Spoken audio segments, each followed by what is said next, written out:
where anyone can turn up and ask me any question. And if anyone's listening who's interested in Stoke-on-Trent North Kidsgrove Talk, sign up, and I look forward to being grilled on the spot on a Wednesday or Thursday evening soon. Well, I hope they'll take you up on that. I hope they'll take you up on that. No, are you going to be grilled by anyone? Well, I will be back working in my constituency as well. But, I mean, I think the truth is there's an awful lot of Tory MPs and government ministers will be very glad of a break. Yeah, and it's obviously been a very busy time with the by-elections tomorrow, which I guess will act as you know, a real sort of end of the pier show for this session of Parliament. Well, incredible timing. I mean, I don't know. I think it's hard to read too much into either of them. I mean, one's a very big Tory majority, and the other one, Uxbridge, in its original form, last voted Labour in 1966. So I mean, unless we're going to get a World Cup effect, I don't know. Jonathan, do you feel that, you know, you're going to be on the losing side tomorrow? Look, these are a tough all set. Three by-elections. They're going to be a tough set of by-elections, but actually I've been on the doors in Selby, I've been on the doors in Uxbridge. ULEZ is clearly a thorn in the side for the Labour Party in Uxbridge and South Ruislip. And in Selby, actually there is a real positive story in terms of levelling up in that particular part of the country, investment into the local area. And obviously in Somerset, the great news even today about the Tartar investment as well, which shows that Conservatives are delivering new jobs, billions of pounds of investment, and I'm hoping to obviously see that regeneration across our country. Rather convenient timing, one might reflect, ahead of a by-election. That is a cynical thing to say. I think this is great news. And the fact that we're going to have up to 14,000 new jobs in Somerset, the fact we're going to see a £4 billion investment, a new battery factory, something which I know has been causing a lot of concern for the car industry. How much has the taxpayer had to pay for it? Suggestions it could be between 500 million and 1.5 billion that the government's had to hand tatter to actually decide to go to Somerset rather than Spain. Well, look, these type of transactions are actually quite normal for governments around the world, let alone just in the United Kingdom. If I look at the America particularly. If I look at the Kidsgrove Town deal that we've got in my constituency, we've unlocked up to 1,700 new jobs at Chatterley Valley West, thanks to putting a portion of Town deal funding into that project. The Home Office bringing 500 Home Office jobs. We're obviously using local taxpayers' money in buildings that we've regenerated as well. Of course, if you had acted quicker, we could have had it in the Midlands, Jonathan, couldn't we, at Coventry? Instead, it's going to Somerset. Which and probably costing more. So I couldn't be too self-congratulatory about your position. But let's just reflect for PMQs today. Sir Keir Starmer's got a bit of an uphill battle. Good news on inflation, good news on employment with this new car factory and inward investment. What's the bad news that you can go on? Well, I mean, inflation, I wouldn't hang out the bunting. You know, we've got it at nearly 8%, 3% in the United States, 5.5%. But it is a surprise drop today. It's good news. Well, and it looks like, well, it could be that interest rates are not going to go up by as much. Well, let's wait and see. Yes, not up by as much. So an interest rate rise, another one round the corner. An NHS waiting list now at 7.5 million. I mean, how on earth does anyone justify that? Something like 400,000 people waiting for over a year. And in Uxbridge, Hillingdon Hospital, 30,000 people on the waiting list. But a brand new hospital coming in Uxbridge. If you're congratulating yourself at getting inflation let's just interrupt to 8%, God help you. We're just going to reflect, as well as concentrating on the chamber. This is going on outside Parliament. These are the latest pictures. Just Stop Oil have been blocking or trying to block the politicians from entering Parliament ahead of their final PMQs before recess.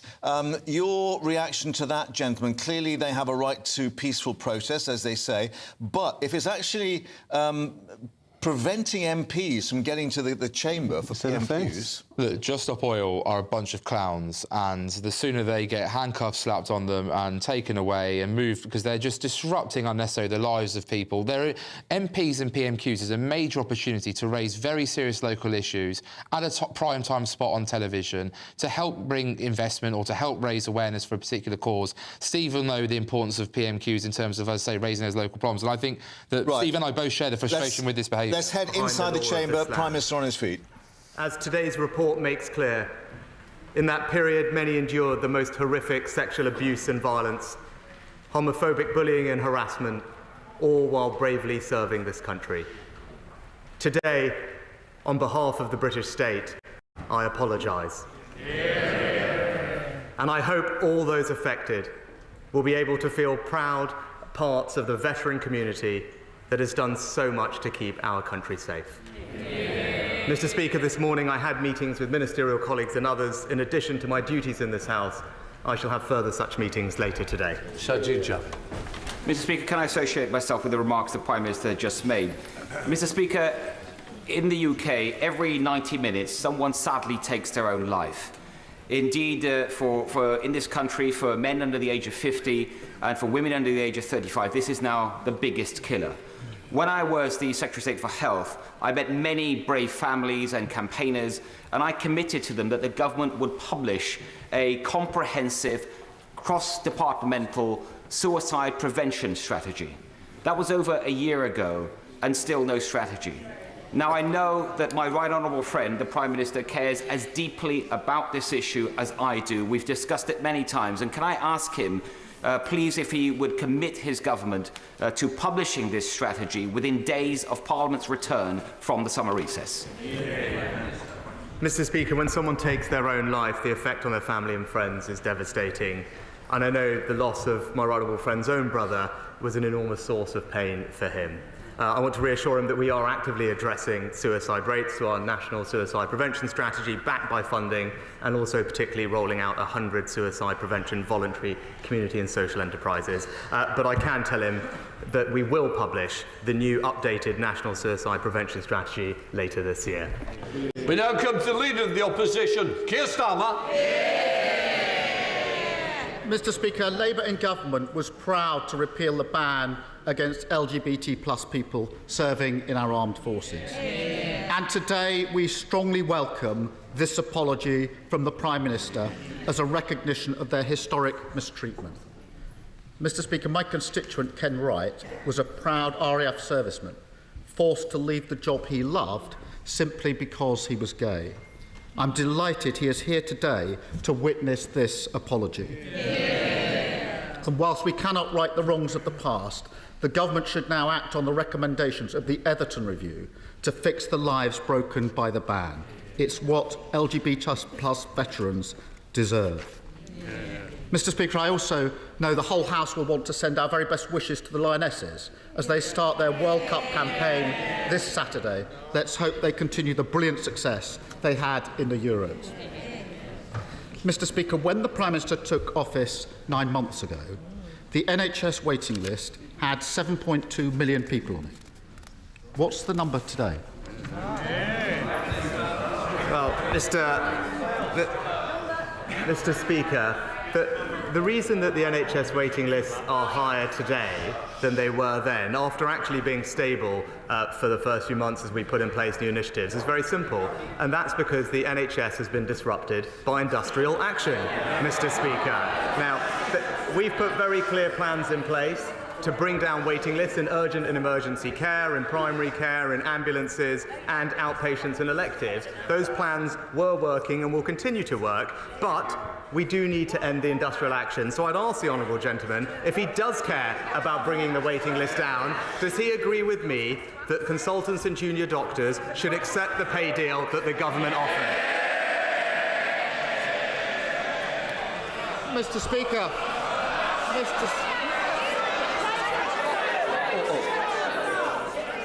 The Prime Minister likes to get away early. The more that you stop me getting on with the questions, the more I'm going to keep him here. So it's up to you how long you want the Prime Minister. Keir Starmer. Mr. Speaker, I'm sure the whole House is pleased that he's graced us with his presence today. But we don't get any more answers when he's here than when he's not. He knows the answer. 7 million people currently on the waiting list. Prime Minister, that's the highest it's ever been. It means that since he stepped foot into Downing Street, 100,000 people have been waiting in daily agony for things like hip and knee replacements, while he boasts. Has he figured out why, after 9 months, dozens of gimmicks, umpteen broken promises, his government is failing more patients than ever before? Mr. Speaker, again, I don't think we heard an answer to the question, right? And also, I don't want you holding up proceedings, Prime Minister. It's very simple. If the honourable gentleman actually looked at what was happening earlier this year, what we have seen actually is that our plans were beginning to work. Ambulance and waiting times down from an hour and a half over Christmas to around half an hour, virtually eliminating the number of people waiting 1.5 years for treatment, making huge progress on GP access. Now, all those things, all those plans we put in place, all the funding, all the extra ambulances, the extra discharge, all starting to make a difference, all held up by one very simple fact: industrial action in the NHS. Again, I'll give him a second chance. If he really wants to get people the health care that they want, will he agree with me that those doctors should accept the recommendations of the independent pay review body? It will be a bad time to get thrown out. It's 6 weeks, I think, long and hard. Can I just say to the Prime Minister, it's opposition questions, it's Prime Minister's questions. Here's Tom. Mr. Speaker, I think with his time away, he's slightly forgotten how this works. And he talks about his plans. He talks about his plans, his NHS staffing plan. He doesn't need to lecture me.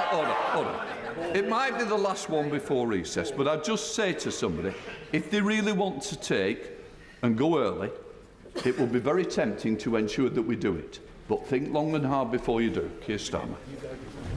Thank you, Mr. Speaker. He talks about his plans. He doesn't need to lecture me on that. On the NHS staffing plan, he nicked it from Labour. Yes. It's the same old story. They mess up the NHS and look to Labour to fix it. Come the election, the country will be doing the same. Yes. The difference is that, unlike us, he hasn't said how he'd pay for his workforce plan. Yes. Now's his chance. Where's the money coming from? Mr. Speaker, not only is the NHS long-term workforce plan fully funded, it was welcomed by not one, not two, but by 43 different NHS stakeholders, Mr. Speaker. But no, he talks about our plans and are they making a difference? Well, let's just look in urgent and emergency care. Our plans mean that we'll put 800 more ambulances on the road, 5,000 more beds, faster discharge, more community care. That's why the Royal College of Emergency Medicine described it as significant and that it will undoubtedly improve conditions. But that's why, Mr. Speaker, what have we seen?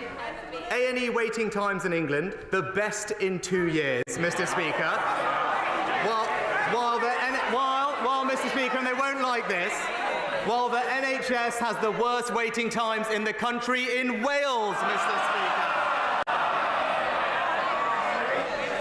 Mr. Speaker, when he said the workforce plan was fully costed, I've never seen the Chancellor more bewildered. It's less than a year since his party crashed the economy with their unfunded spending commitments, and he hasn't learned a thing. So let me ask it another way. Is his uncosted spending coming from more tax rises, more cuts, or is it just the latest promise to fall from the Tories' magic money tree? Mr.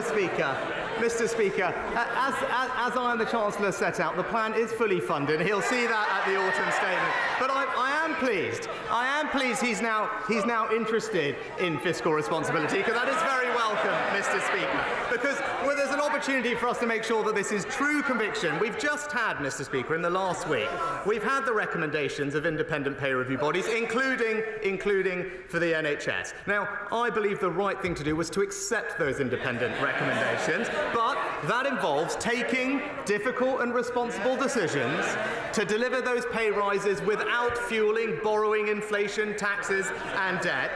But on this crucial issue, Mr. Speaker, while his MPs are back on the picket lines, yet again on this issue, he simply refuses to take a position. It's the same old story. He should stop taking inspiration from his friends outside and unglue himself from the fence.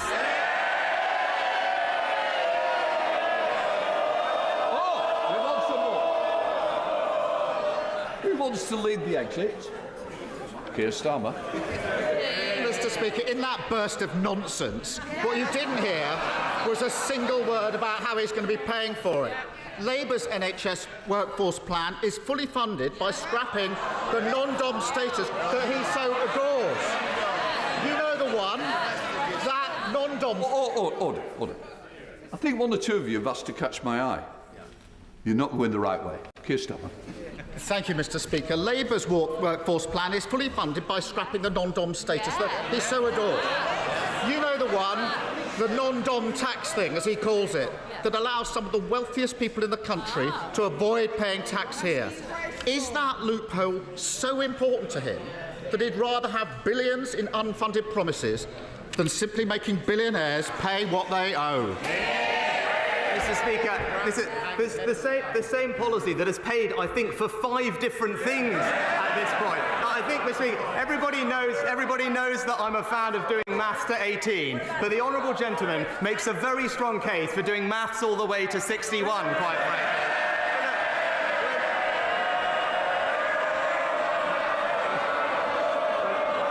When it comes, Mr. Speaker, but when it comes to the substance of the plan, because it's important we address this, right? I am aware, actually, and I will say this. He did set out some proposals to train more staff. The problem is, Mr. Speaker, that's all he did. Our plan is much more comprehensive and it's much more impactful, because not only will we train more staff, Mr. Speaker, well, no, this is important substance, because I acknowledge the party opposite did set out some plans to train more, but that's not enough. You also have to set out plans, as we did, to retain more NHS staff. And you also crucially have to set out plans to how you reform the NHS so that you can have a more productive NHS. And that is the difference between us, Mr. Speaker. He is only ever focused on the superficial headline. We're getting on and doing the actual reform. Mr. Speaker, if he's so good at maths, he'd know I'm 60, not 61. Yeah.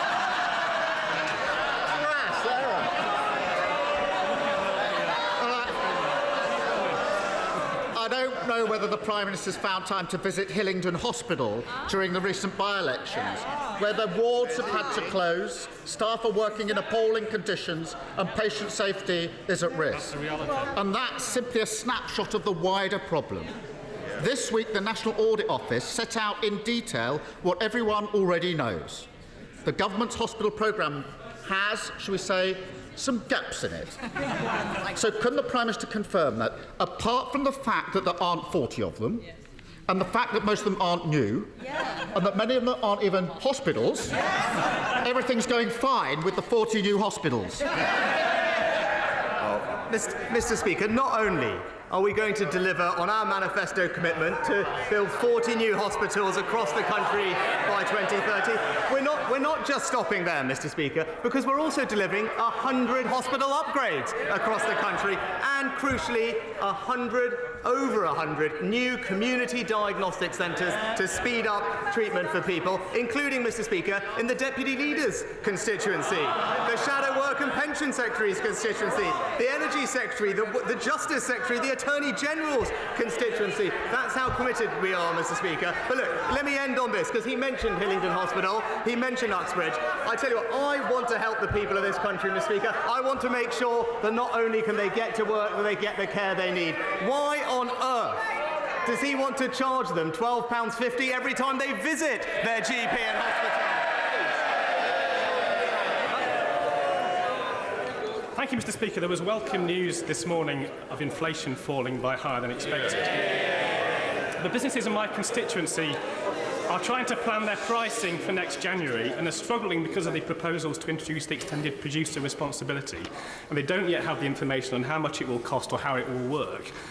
So would the Prime Minister look at pausing and resetting that programme? So what we don't see in January is price rises in our supermarkets without the consequent reduction in packaging and increase in recycling that we all want to see.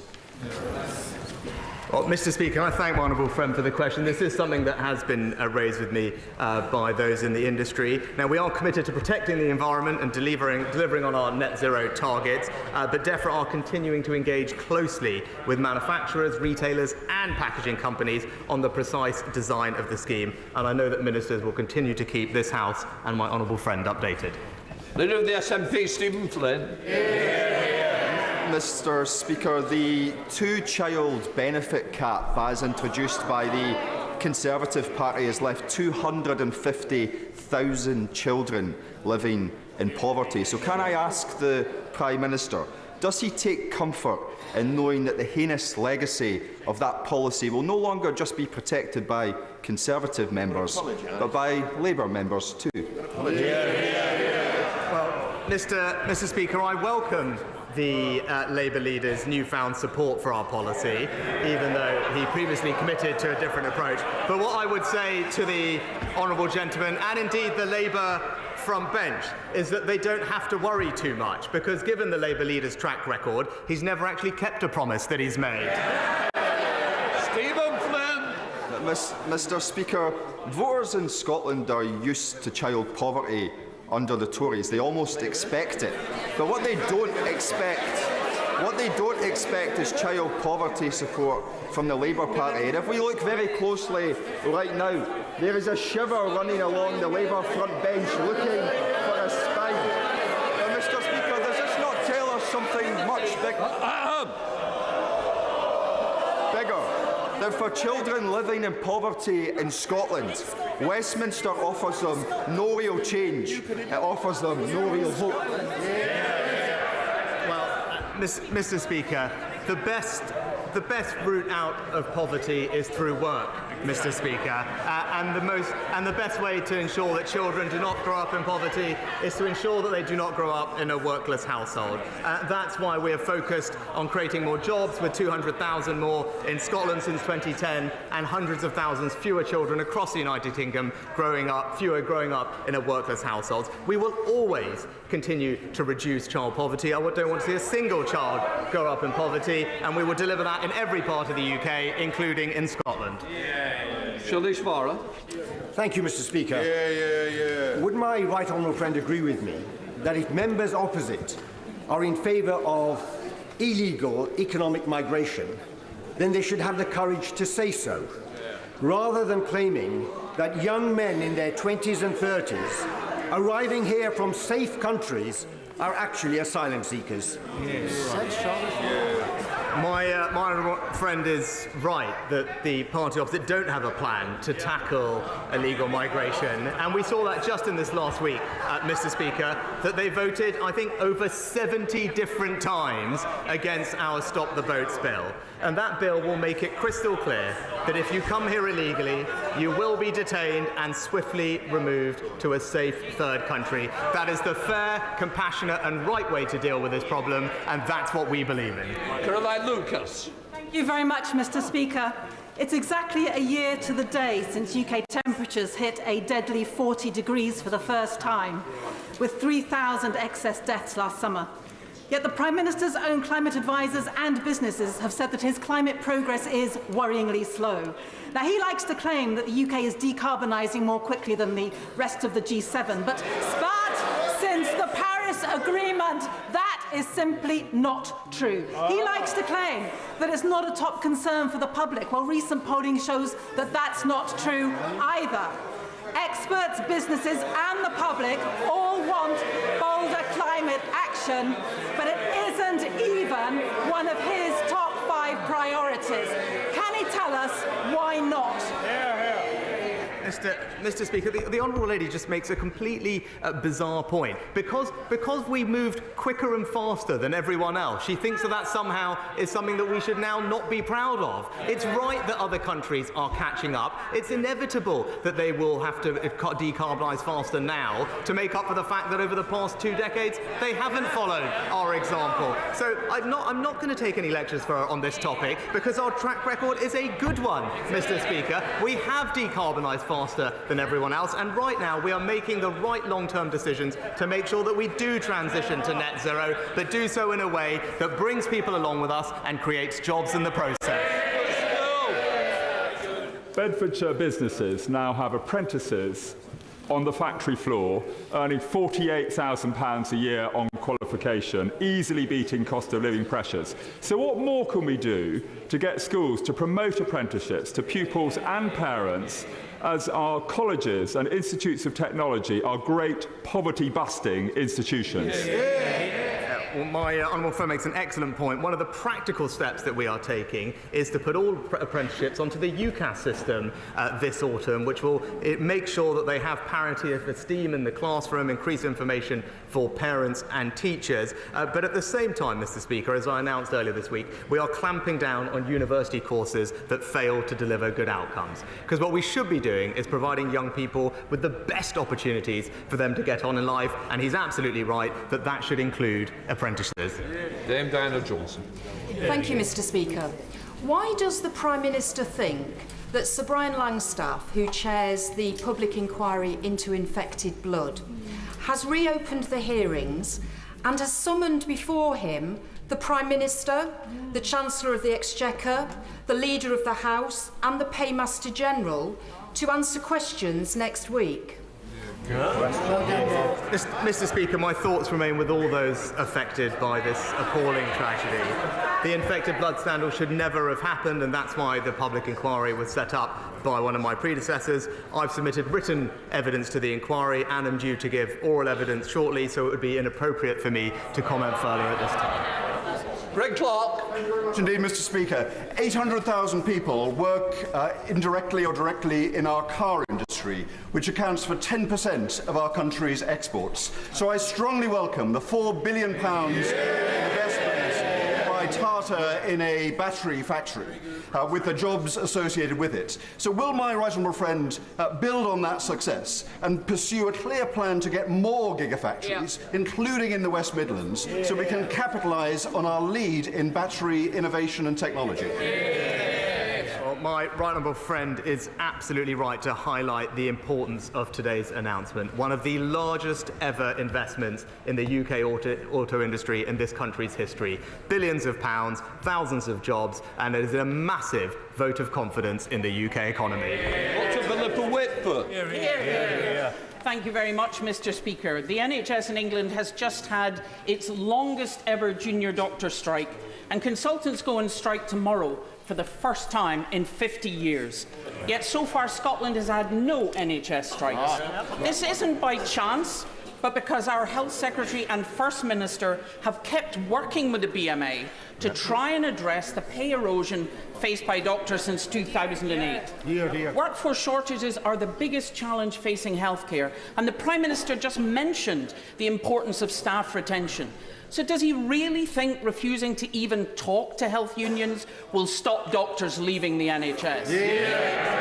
Mr. Speaker, we did talk to health unions, but we also respected the independent pay review body process, Mr. Speaker, which is the right way to resolve these issues, and it means a typical junior doctor will see a 9% pay rise as a result of that deal, Mr. Speaker. Combined with, as you mentioned, retention, earlier this year, the government delivered the #1 ask of the BMA, which was to remove the cap on pensions tax that was specifically designed to retain senior doctors in the NHS. So the government has now done its bit, and I would urge the unions to please get back to the hospitals and treat your patients.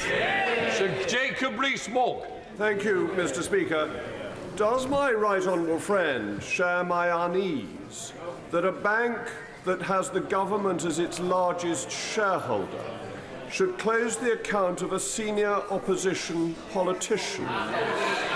Will he use the government's shareholding to ensure that there is an inquiry into these circumstances, because the subject data access request makes it clear, or certainly indicates, that it is the person concerned's political views that led to his cancellation?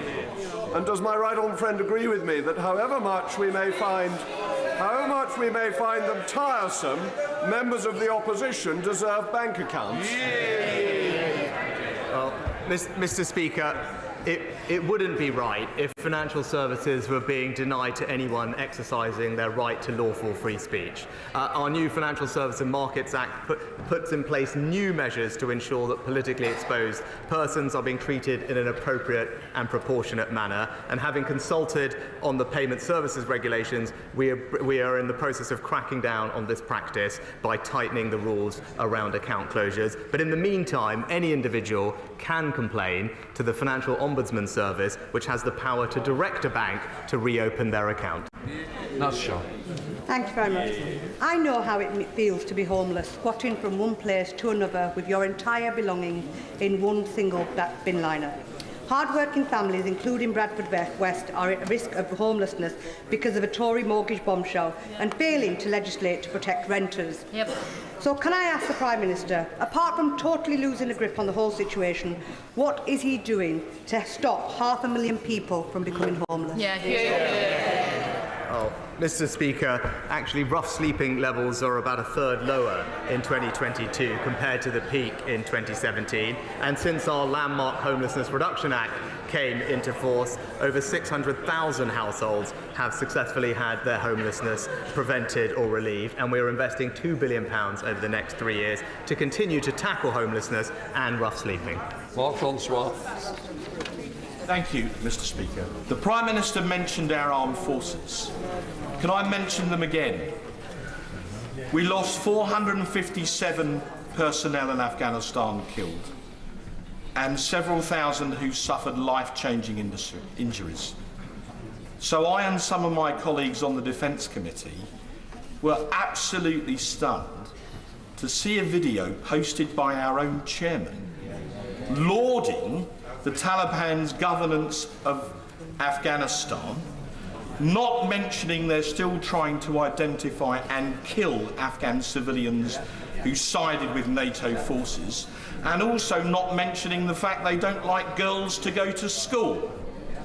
So can I make plain this was not in our name, and can I have the Prime Minister's assurance that this silly and naive act was not in his name either?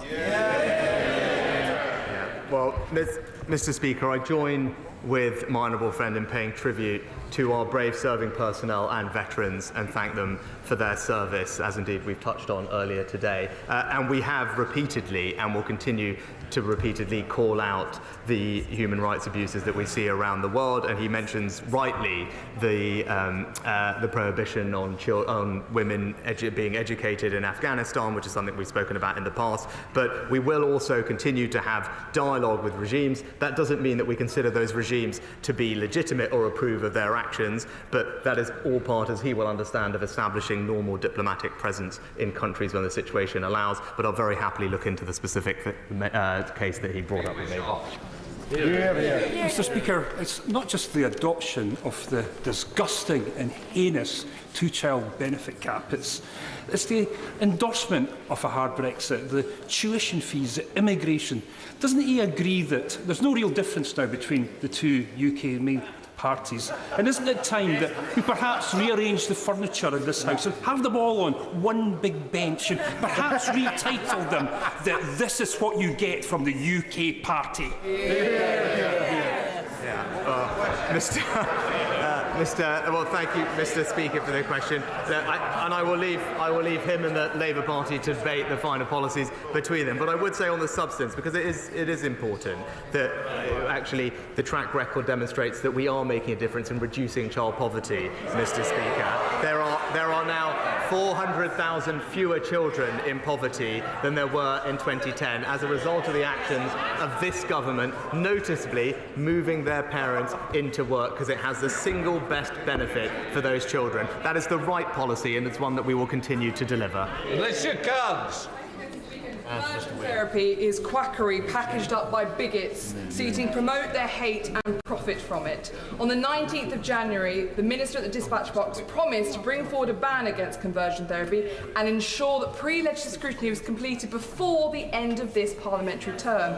How does my right honourable friend plan to continue with that? But can I also welcome very much a statement from the floor today and thank those LGBT veterans who are here with us. We are so grateful for your service, and we do this ban also in your name. Well, can I thank my honourable friend for her question, and I agree with her that conversion therapy is an abhorrent practice, and we need to do everything we can to stamp it out wherever we see it. The Minister for Women and Equalities will continue to keep her and the House updated on our progress. Barry Sherman. Mr. Speaker, thank you. Does the Prime Minister remember 7 years ago when he was a passionate supporter of leaving the European Union, along with his then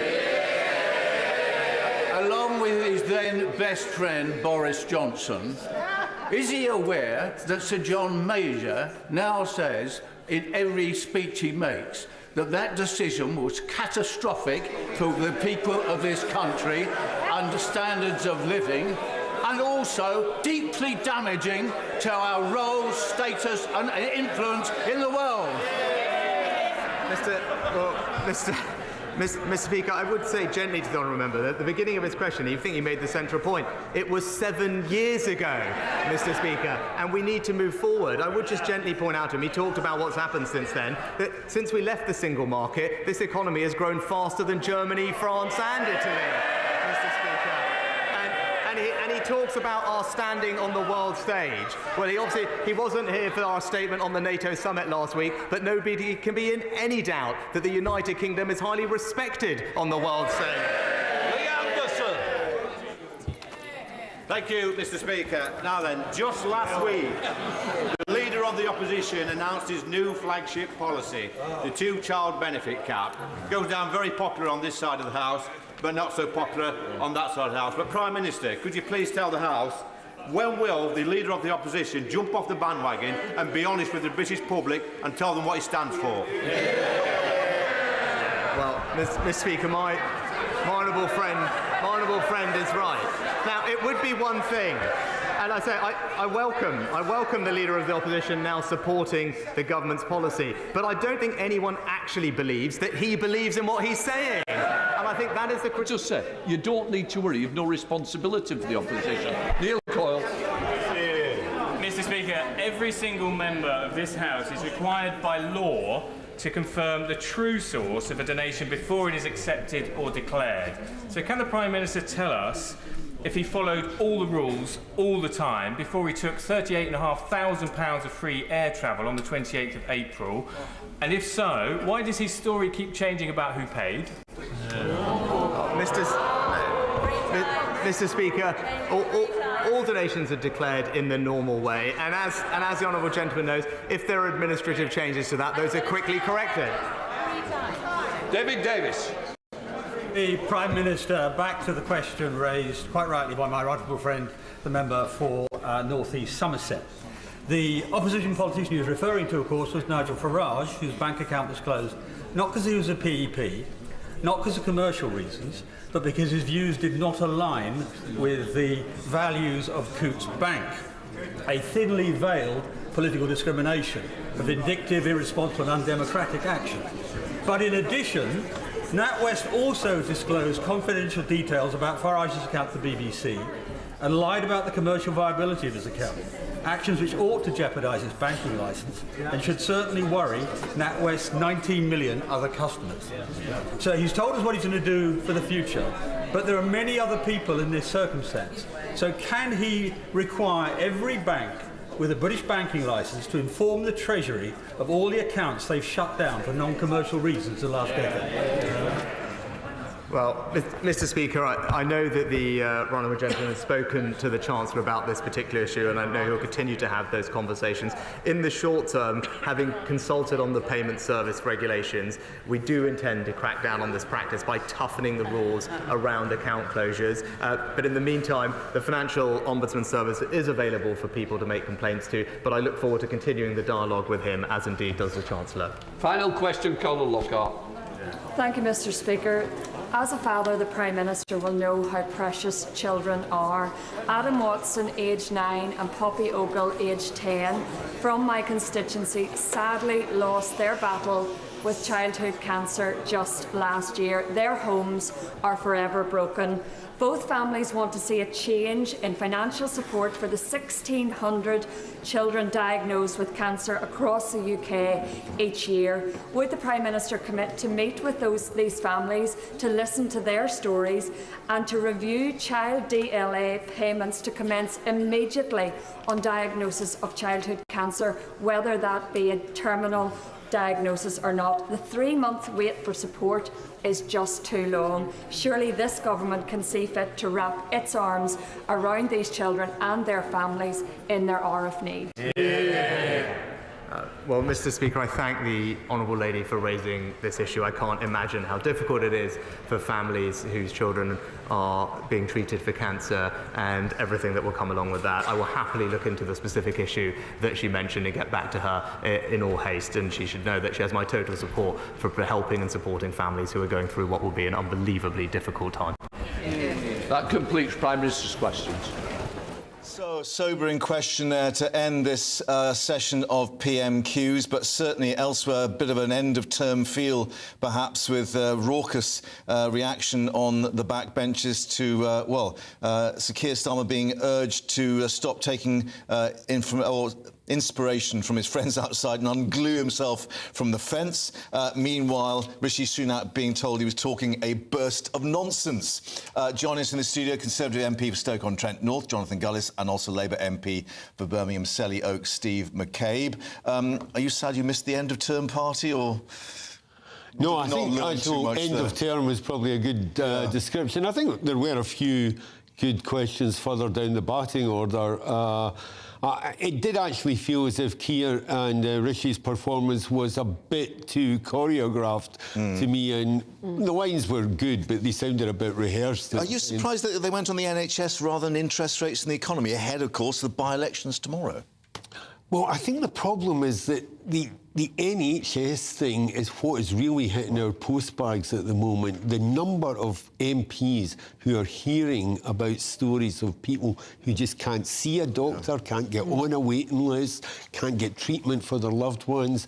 I'm not that surprised, because I think it's been there all along. And the reality is, you know, despite what the Prime Minister says, they underfunded it, they've picked a fight with every group of workers in it, and no matter what they do, the answer is about reorganising rather than fixing it. And Keir Starmer going on in Hillingdon Hospital, of course, specifically to do with one particular by-election tomorrow. Well, without actually mentioning that Hillingdon Hospital's getting a full refurbishment, coming soon, thanks to the former MP for there, Boris Johnson, and actually securing that funding. And look, it's not surprising to me that Sir Keir Starmer dodges the opportunity to talk up the country. The fact that inflation and core inflation both have come down. The fact that Tata's made this record investment with the $4 billion, creating tens of thousands of new jobs in Somerset. The fact that we obviously had, despite 58 times Labour voting against stopping the boats, we got the illegal migration bill through both houses of Parliament onto the towards royal assent. Illegal migration bill is not going to happen, Jonathan, until we have this Supreme Court hearing. Remember, because a lot of it hinges on Rwanda. Rwanda is one part of it, but actually the detention, the immediate detention of people will now be able to come into play.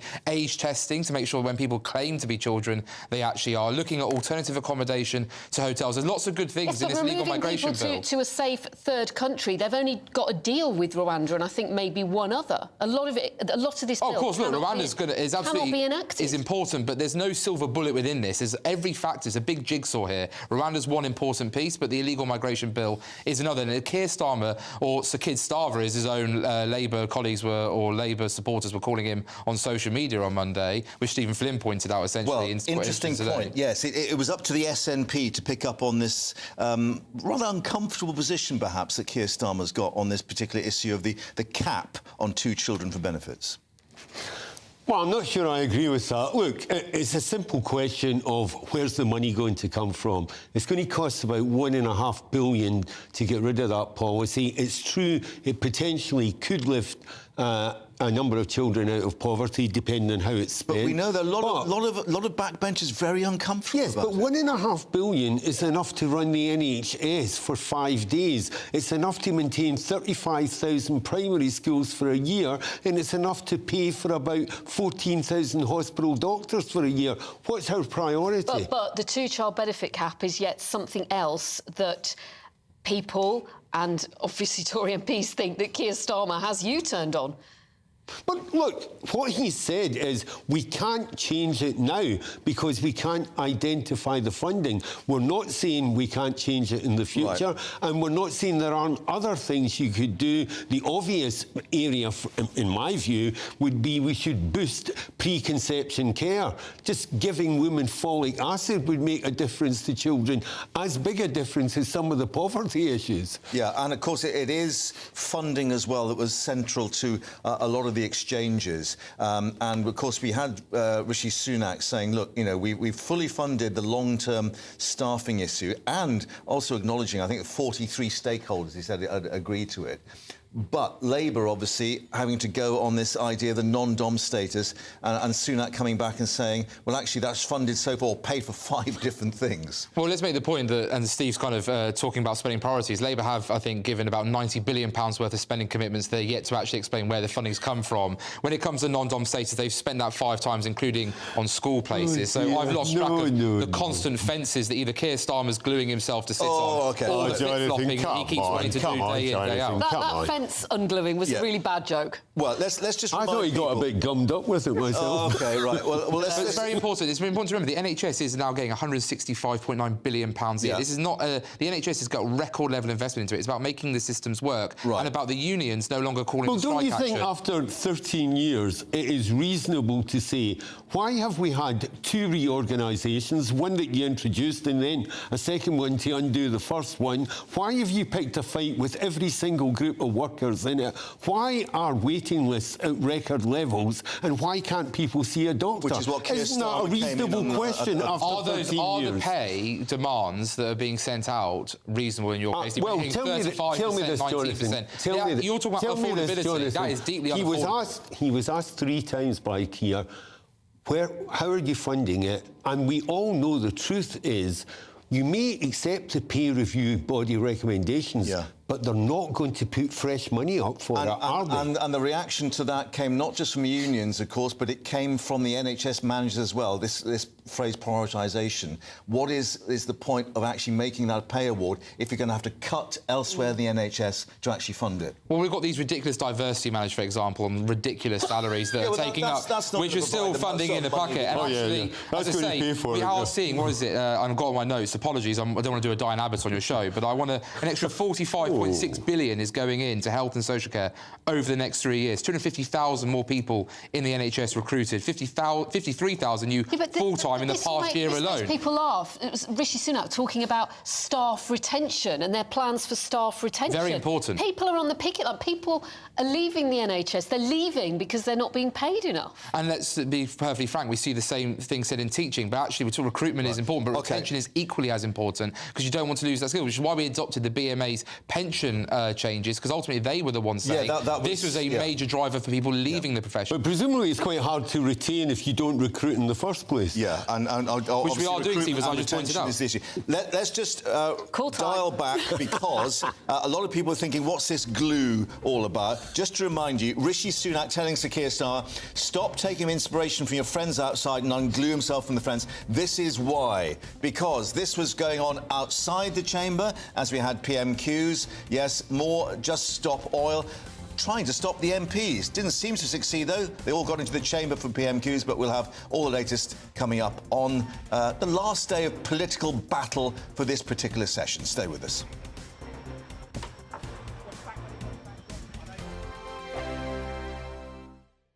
What you get for breakfast is something that, if we do our jobs right, you will wake up to news that you didn't know the night before. It's a conversation. It's not just me and Eamon. We want to get to know you, and we want you to get to know us. From 6, it's Breakfast with Eamon and Isabel. Monday to Thursdays on GB News, Britain's news channel. When the news happens, it happens here. And really important breaking news. Breaking news this morning. On TV, radio and online, the news starts here on Britain's Newsroom. All the biggest stories and the answers that you need from across the UK and beyond. Join Britain's Newsroom from 9:30 on GB News. The People's Channel, Britain's news channel. Join me, Patrick Christie's Monday to Friday, 3 till 6. We tackle the day's news agenda like you've never seen before. It's high tempo, high octane, the most controversial topics and the best guests. You will not be able to take your eyes and ears off it. I'm not afraid to ask the questions that you really want answered. 3 till 6 p.m, Monday to Friday on GB News, the People's Channel, Britain's news channel. Westminster is going around in ever-decreasing circles, followed by the media. Britain is broken. How on earth did we get into this mess? But more importantly, how do we get out of it? Join me at 7 p.m, Mondays to Thursdays on Farage, here on GB News. We will have open, rational debate. We've got to work out how Britain moves forward from this. Join us here on GB News, the People's Channel. Britain is watching. People in Britain, they love free speech, but they also love fair play. I don't care if I'm speaking somebody from a trade union, from the Labour Party, somebody from the SNP. And I think the viewers like to see that actually we can challenge one another, but in a positive way. We think we ask the questions that people want to ask, and often we ask the questions that we wanted to ask in Parliament but never got the chance to ask. So join us every Saturday, 10 a.m. till noon on GB News, Britain's news channel. And over 100.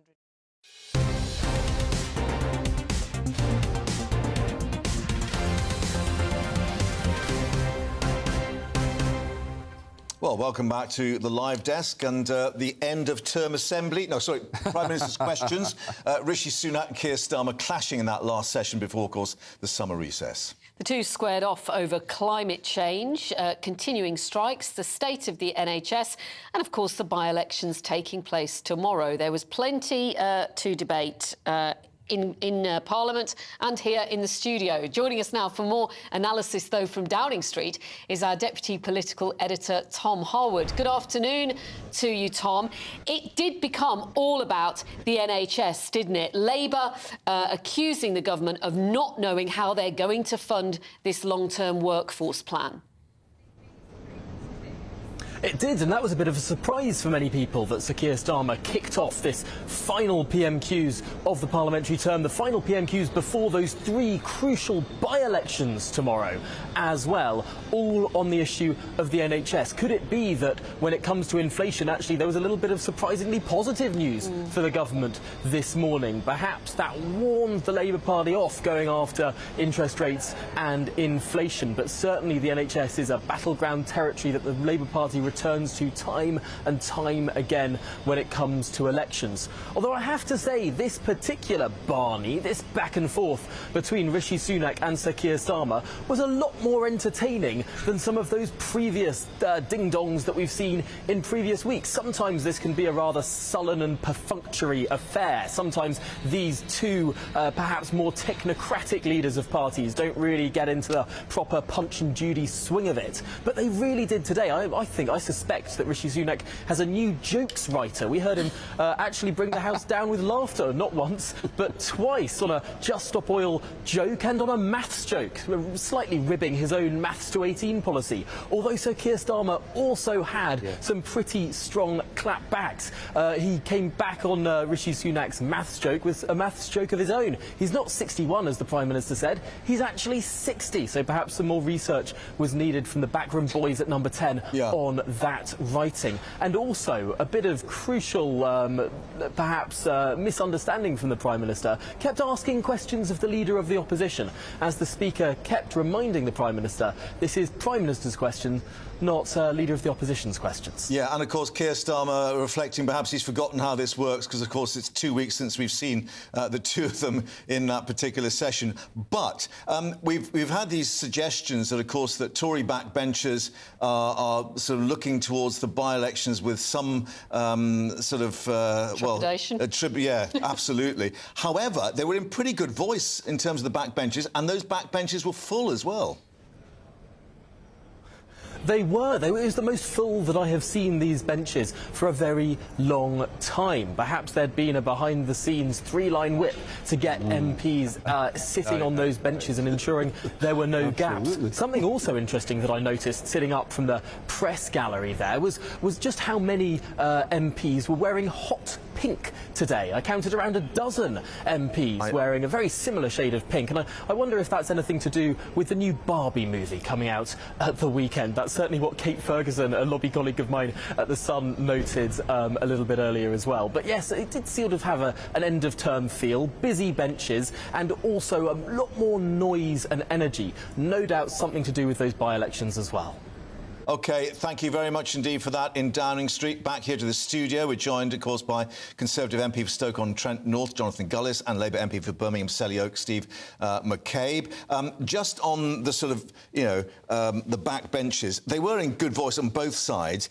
You have got a meeting with the Prime Minister this afternoon, a little later, in the 1922 committee. Yes. Is this trying to sort of rally the troops before the by-election? It is normal for the party leader to come before the 1922, before a recess. this. Of course, it will be a bit of a rallying call. We've got obviously 3 big by-elections taking place tomorrow. Lots of colleagues like myself will be at different ones. I'll be in Selby tomorrow to try and knock up the vote for our excellent candidate there, Claire, who I think will be a superb addition to the House, and I hope that we can pull off a big result there. What will you want to know from the Prime Minister, particularly when his rating is -40, the lowest it's been? It's not great, is it, just before you go through the traps? I suppose I'm becoming a bit of a bore in this topic, but illegal migration will be at the top of my... And knowing what Plan B is going to be if Rwanda is not successful in the Supreme Court, although I actually retain the belief it will be. What is that Plan B? What is Plan B? I'll be asking those questions. I certainly believe we should be looking at some of these islands off the shore of our coast in order to place people there whilst we're waiting. The Isle of Wight? No, not the Isle of Wight. No. These unpopulated ones that was suggested in the Telegraph and the Times in recent weeks. I think those are the type of places we should be putting people who've come here illegally, rather than clogging up hotels in Stoke-on-Trent, doing untold damage to our hospitality and retail sector, as well as our tourism industry. Well, maybe you could moor the cruise ships there, because they haven't been able to find anywhere else to go, have they? And we don't know how much that's cost the taxpayer yet. Well, look, I think we've got to urgently find out what's gone on there, because ultimately, yes, you are right, those cruise ships should have been allowed to dock, and we should have been getting these illegal migrants onto those boats. They came over on boats, they can stay on. Oh, right, OK, thank you. So, your assessment of the 3 by-elections tomorrow, because certainly suggestion for Uxbridge and Hillingdon is that ULEZ and the dislike for that may actually tip the balance against Labour there. Well, as I said at the outset, I think they are both quite tough by-elections for Labour.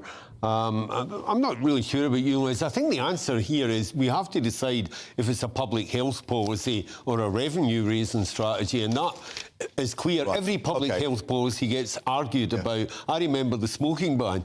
Yeah. General, I'm just going to interrupt, though, because we've got another MP joining us. Hotfoot from Bridgewater at West Somerset as Conservative MP for that constituency, Ian Liddle-Granger, because we had reference there, Ian, to this Gigafactory, as it's been described, investment, jobs and, a thumbs up, as the Prime Minister said, for UK PLC.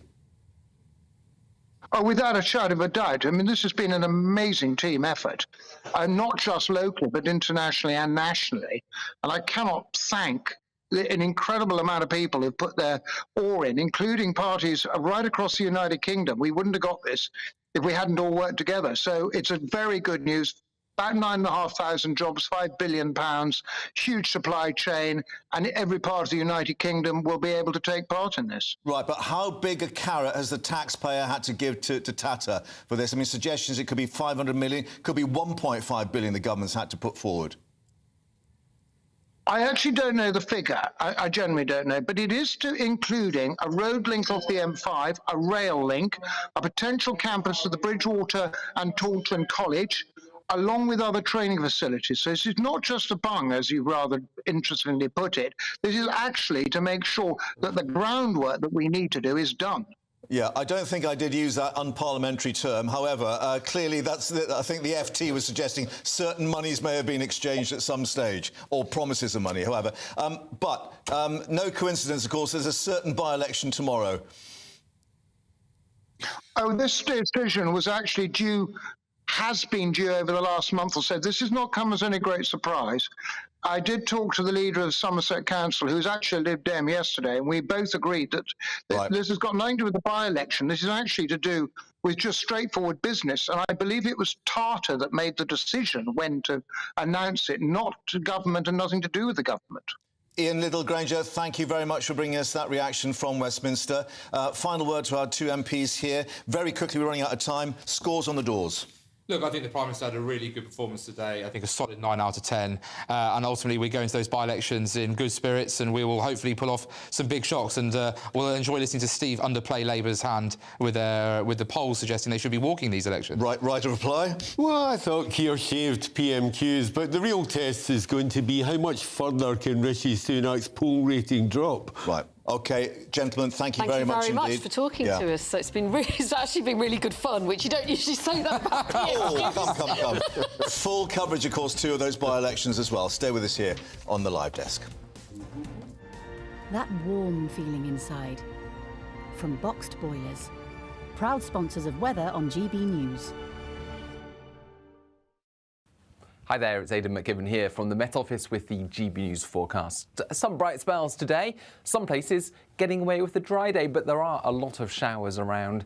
Those showers will be heaviest across central and eastern parts of the UK. That's where low pressure is pulling away into Scandinavia. We've got this cool north to northwesterly airflow across the country and lots of instability in the atmosphere, so rising air, some large shower clouds developing, and those showers will be hit and miss, but they will be most frequent and heaviest in the east, perhaps even a thunderstorm or two for Lincolnshire and East Anglia.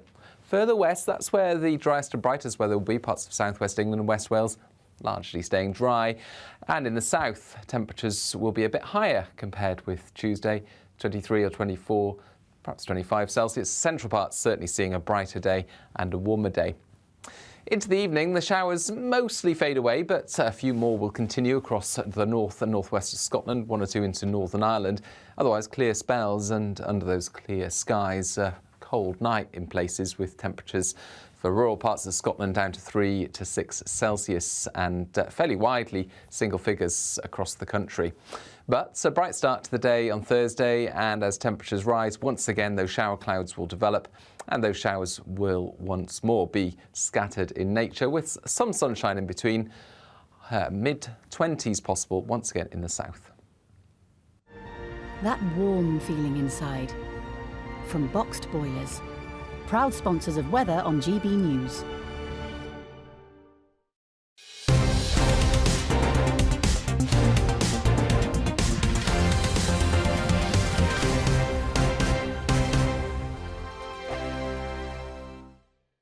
The Live Desk with me, Mark Longhurst. And me, Pip Thompson. It's here Monday to Friday on GB News. From midday, we'll bring you the news as it breaks, whenever it's happening and wherever it's happening, from across the UK and around the world. Refreshing, feisty, but with a bit of fun too. If it matters to you, we'll have it covered on TV, radio and online. Join the Live Desk on GB News, the People's Channel, Britain's news channel. Weeknights on GB News from 6 p.m. You'll always get drama. Please stop, Michelle. I know, yeah. Please stop. Should I just shut up? Romance. You like me, I like you. There you go. There you are. Well, don't tell anybody. Adventure. Etc. That's the whole point, but bomb. And action. Sergeant, read my superstar panel that already at it. That fighting is going to be quite a show. Only on GB News, the People's Channel, Britain's news channel. So Jubes and Co, we tackle the issues of the day with real robust debate, both sides of the fence, battling it out with me in the middle with my forthright opinions and views, and often really interesting things happen because you start with a position and then by the end of the debate you find actually, well, I might not have thought about that one. What we need in this country is 2 new political parties. You should maybe think about doing a 2024 calendar. I'm Michelle Dewberry and I'm keeping you company right through until 7 o'clock this evening. GB News, the People's Channel, Britain's watching. Monday to Thursday, 9 p.m. till 11 p.m. Join me, Dan Wootton. I'll bring you the sharpest takes and hottest debates. Do you not believe in prisons? I don't believe in prisons. I'm completely stunned. I guarantee you there'll be no spin, no bias, no censorship. I actually was personally quite offended by it.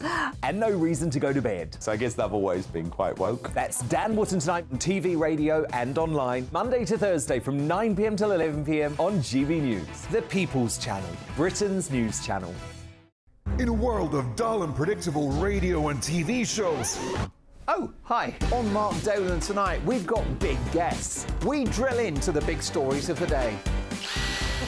The show adds up to a brilliant listening and viewing experience. Mark Dolan Tonight is the most entertaining current affairs show ever, and that's a fact. That's Mark Dolan Tonight, Friday, Saturday and Sunday from 9. Only on GB News, Britain's news channel. Like all families, we have arguments every now and then, but actually we agree on what the mission of GB News is, and that's the most fundamentally important thing. GB News provides the kind of platform that lets all voices be heard. We don't hold back. We're free to say what we really think. Just because some people who live in a tiny little Westminster bubble think that their particular story is important, that's not the most important story for me. And often there will be difficult stories, stories that you won't find on the establishment media. Because what people think in the north of England may be very different to what they're thinking in the home counties. We're going to carry on telling the world what life is really like for households up and down the UK. We love to be in your car, in your kitchen as you're having your breakfast. Whatever you're doing, you are part of the show. If it matters to you, it matters to us. Britain's watching. Britain's watching. Britain's watching. We're proud to be GB News. The People's Channel. Britain's news channel.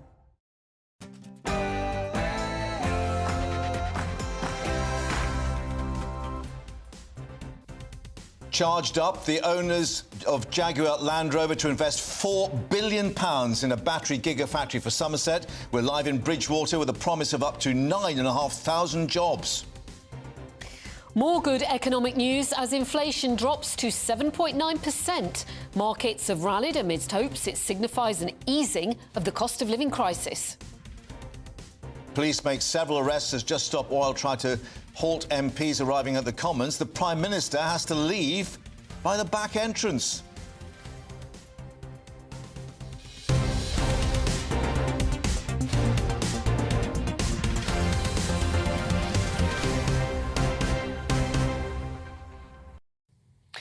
Plus, MPs are demanding answers over why Coutts shut down Nigel Farage's bank account after he produces documents appearing to show it was because of his friendship with Donald Trump and Novak Djokovic. First, here's all your headlines with Aaron.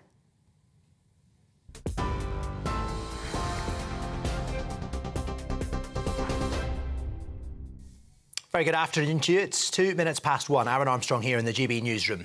The Prime Minister says no one should have their bank account closed for exercising the right to free speech. It came in response to a question during Prime Minister's questions from Jacob Rees-Mogg, who was calling for an investigation into the cancellation of an opposition MP's account. He appeared to be referring to Nigel Farage, who says Coutts closed his account because his views don't align with the bank's values. GB News has seen documents obtained from the bank's Reputational Risk Committee, which says he's regarded as a racist and xenophobic. Rishi Sunak says the rules are being tightened to stop that happening. It wouldn't be right if financial services were being denied to anyone exercising their right to lawful free speech. Our new Financial Services and Markets Act puts in place new measures to ensure that politically exposed persons are being treated in an appropriate and proportionate manner. And having consulted on the payment services regulations, we are in the process of cracking down on this practice by tightening the rules around account closures. Rishi Sunak, meanwhile, has also formally apologised to LGBTQ personnel who served in the military when homosexuality was banned. It follows an independent review which found a culture of homophobia, bullying, blackmail and sexual assaults, which led some to take their own lives.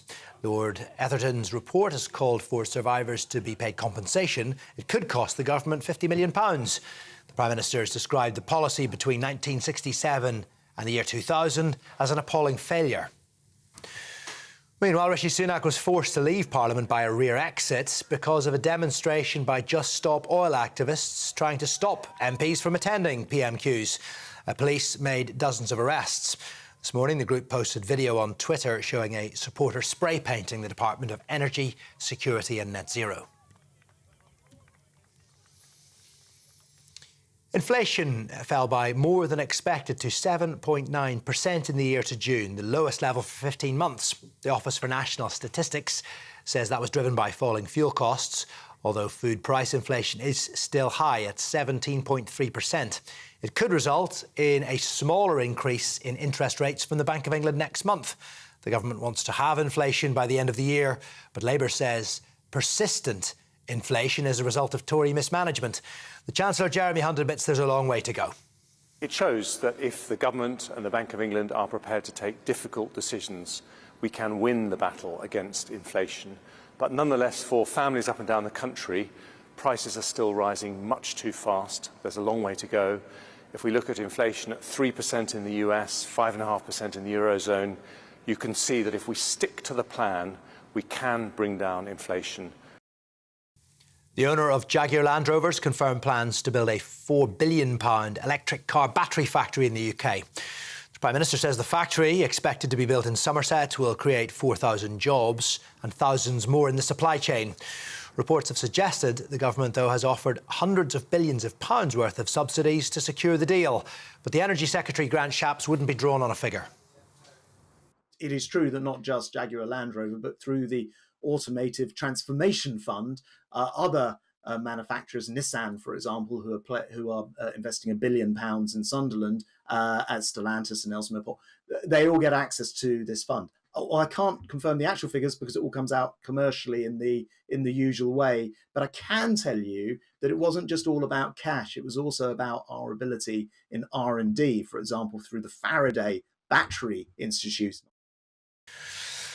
Now, the head of MI6 has called on Russians to join the intelligence service as secret agents to help end the war in Ukraine.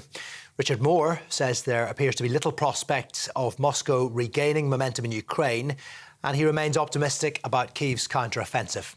The MI6 chief also warned China and Russia are in a race to master technologies such as AI and quantum computing. I expect that we will increasingly be tasked with obtaining intelligence on how hostile states are using AI in damaging, reckless and unethical ways. I know that we can only protect our citizens if we understand the essence of the threat while embracing AI's undoubted potential for good. My service, together with our allies, intends to win the race to master the ethical and safe use of AI. The Metropolitan Police has apologised and agreed a settlement with the family of private investigator Daniel Morgan, who was murdered in 1987. The force has admitted liability for failings in its investigation, which it says was marred by a cycle of corruption, professional incompetence and defensiveness. Mr Morgan was found with an axe in his head in a pub car park in South East London. No one has been brought to justice over the killing, despite 5 inquiries and an inquest. In 2021, an independent panel concluded the force was institutionally corrupt. And this is GB News. More as it happens through the afternoon, but now it's back to Mark and Pip.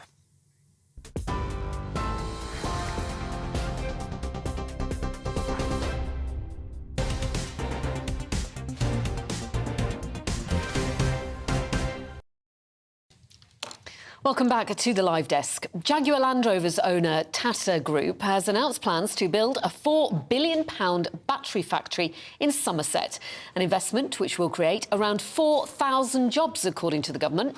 It'll manufacture batteries for electric Jaguar and Land Rover vehicles, set to be the UK's largest ever investment for the automotive industry. Let's get more with our economics and business editor, Liam Halligan, to actually ask, what is a gigafactory and what sort of sums are we talking about? A gigafactory builds the batteries that go into electric vehicles. The UK only has one gigafactory. It's run by Nissan. It was built by the Chinese company Envision up there in the northeast of England. There's a feeling that unless we have gigafactories, we won't have a car industry, because these batteries are very, very heavy, and unless you manufacture the batteries close to where you actually assemble the cars, it's not going to work economically. Look, I'm slightly in two minds about this story, if I'm honest. On the one hand, I guess it's good news for the UK, because Tata, the Indian conglomerate that owns Jaguar Land Rover, was threatening to build the factory in Spain as well. But the British government has come up with 500 million quid under various headings, subsidies, infrastructure build and so on, to entice Jaguar Land Rover, Tata, to build here in the UK. It's going to be, we think, in Bridgewater, in the West Country, quite near the old Somerset and Froome constituency. The complete coincidence. Yeah. What do you mean? Surely it's a coincidence. So in some senses it's good, though if you have to offer up £500 million to build a gigafactory, you're going to have to offer up £500 million to build all the other gigafactories we may need. And the other point I'd make is, what is the extent to which we need these gigafactories? Now, some people will say I'm being ridiculous, but a lot of people in the private sector will agree with what I'm about to say, which is why a lot of private sector investment for these gigafactories hasn't been coming forward. Look at the gigafactory that was going to be on the cards. British Volt. British Volt up in Blythe that we talked about extensively in recent months, Mark. No private sector money came forward. And what I'm about to say is this. Is this really the best, correct technology? The British government says it's going to go through with this legislation to ban the sale of all new, not existing, new petrol and diesel cars by 2030. Yeah. I'm sceptical. I think it will get pushed back at least until 2035. That's certainly what's happened in the Eurozone. Given that, in the end, the market decides what the best technology is, the government's pushing, we need electric vehicles, there's other ways we can propel cars that may not be electric vehicles. I would say we're betting a lot on the electric vehicle route, and increasingly scientists and particularly investors are thinking, is this really the way to go? Don't you have to balance that, Liam, with the number of jobs it's going to create? I mean, they're talking some 4,000 jobs. Or maybe up 9.5. It's going to be a massive OK, but there's no point in spending loads of public money on jobs that won't last because the technology's wrong. All I'm saying... Look, it's my job as a journalist to analyse things and reflect what people who know more than me think. What I'm saying is electric vehicles, they may be the way to go. I may be completely wrong, but they may not be, and we're putting a huge amount of public resource and weight on this one technology. There's another very important aspect to this story which you've also been investigating, and that is, for this to work, you need the charging infrastructure, which takes a lot more investment on top of just building the batteries and the cars, and that's not there at the moment. Certainly the charging infrastructure is being rolled out much, much more slowly than a lot of people would like. That's why, you know, many people who have electric cars, they do worry about range anxiety. They do say to me often that the manufacturers' claims about the range of these cars are often over-egged. They're actually often much lower. Charging times are longer than build. And then there's a much bigger geopolitical point here. These batteries need all kinds of rare earths that are controlled by countries like China, countries in Africa, countries that aren't always friendly to the Western world. So as we try and wean ourselves off hydrocarbons for good standing environmental reasons and geopolitical reasons, are we latching on and making ourselves dependent on minerals which, again, we don't control? Although I think there's a question as to what we might be able to get from Cornwall as part of the process of sort of crunching up granite to get lithium. There are lithium mines in Cornwall, but the scale of lithium that you would need... Look, I'm not trying to pour cold water on it completely. I'm just trying to be ever so slightly more balanced, because there's an assumption right across the media that it's EVs or bust. Yeah. That's not the case. Let's put this very interesting point to Mike Hawes, who joins us, who's the Chief Executive for the Society of Motor Manufacturers and Traders, the leading trade body. Mike, I don't know if you were managing to hear what Liam was saying there, that perhaps there are caveats about, you know, going full down the electric road. Well, I think as far as the global automotive industry is concerned, you know, we have to decarbonise road transport. You will not achieve net zero unless you decarbonise road transport. And the technology that is available, that is commercially viable at the moment to meet these targets that are being set, and these targets are really tough, electrification, I think, will provide the mainstay. Liam's right, there are other technologies out there which may certainly apply in certain niche applications, but we think the mainstay of passenger cars will be electrification, hence that investment you see today. What about hydrogen, Mike? I mean, is there something in that? I mean, a friend of mine's had a hydrogen car, and it was very, very impressive, more impressive than an electric car in many ways in terms of its range, etc., except for the fact that charging point, again, well, it's not a charging point, but where you go to fill up, was miles from a home. Diesel, unleaded or hydrogen, good luck with that, yeah. Yeah, you're right. I mean, there are only, I think, barely a dozen hydrogen fueling stations in the UK. But again, this is another technology that will form part of that future mix. It probably lends itself more readily to heavy goods vehicles, maybe coaches. You know, coaches need to go a long distance. They don't want to stop and wait for 2 hours because the passengers, clearly want to get to their destination in a hurry. The issue with hydrogen is probably twofold. One, you've got to obviously generate it and you make to produce it, and you want to produce it from renewable methods. Otherwise, it's just substituting one carbon for another. But secondly, the demand for hydrogen might be applied from a number of different sectors, maybe aviation, certainly maritime, domestic use. So the demand for hydrogen could come from a variety of different sectors. Yeah. There is a role there potentially for transport, but electrification, I think we see as the mainstay for passenger cars. The other thing, Mike, is it significant that this is Jaguar Land Rover, you know, premium cars that perhaps we can export quite easily? And might this not actually have a long-term benefit in terms of what we call volume car production? Yeah, absolutely. What you've seen, you know, this is a massive investment, and the capacity that they'll be able to produce should serve Jaguar Land Rover's needs and potentially some others as well. I think that's something they'll be exploring in the future. I mean, this, as we've been saying today, this is a massive shot in the arm for the UK automotive industry. Not only does it, give us that supply of batteries, it kind of anchors in the production of vehicles in the UK, certainly Jaguar Land Rover, potentially others. That in turn has to flow on into the supply chain, because you need the main volume manufacturers to sustain the supply chain, which is across the country. Indeed. Mike, thank you very much indeed for that. And, of course, we'll see how the plans start to unfold. Thank you very much. Well, let's go to Bridgewater in Somerset and speak to our South West reporter, Jeff Moody. So, Jeff, 4,000 UK jobs at least, thousands more in the wider supply chain. What has been the reaction from people there? It's been an incredibly positive reaction from people here. I've been speaking to people all morning and nobody has a bad word to say about it. People are really excited and enthusiastic. They've been telling me about the job situation down here, the fact that there is very little industry in this part of the country. Very little industry indeed. A lot of people on 0 hours contracts. One gentleman said to me that it's very much like the 1930s here at the moment. So any additional industry will be greatly appreciated. This is what some of the people have been saying to me this morning. Need something around here, don't we? And there's land out there. It's really old ROF was, I believe, isn't it? So the land's there, the ground site anyway. So just we'll use it as that. Yes, I think it's a good thing because it will bring a lot of business to Bridgewater, which is desperate for work. So, and I think also it just encourages people to come here because it's not as bad as people think. That's my opinion. It's a good thing. I think it could be a good thing. It would give loads of unemployed people an opportunity, depending on what sort of skill set they're looking for, if they're going to train you on the job. Yeah, I think it could be a good opportunity. I didn't know it was actually going to happen, though. Good news. I think it's good news. Yeah, and it's just down the road from me, so I think it's good. I live at Puritan, so it's lovely to bring more work into.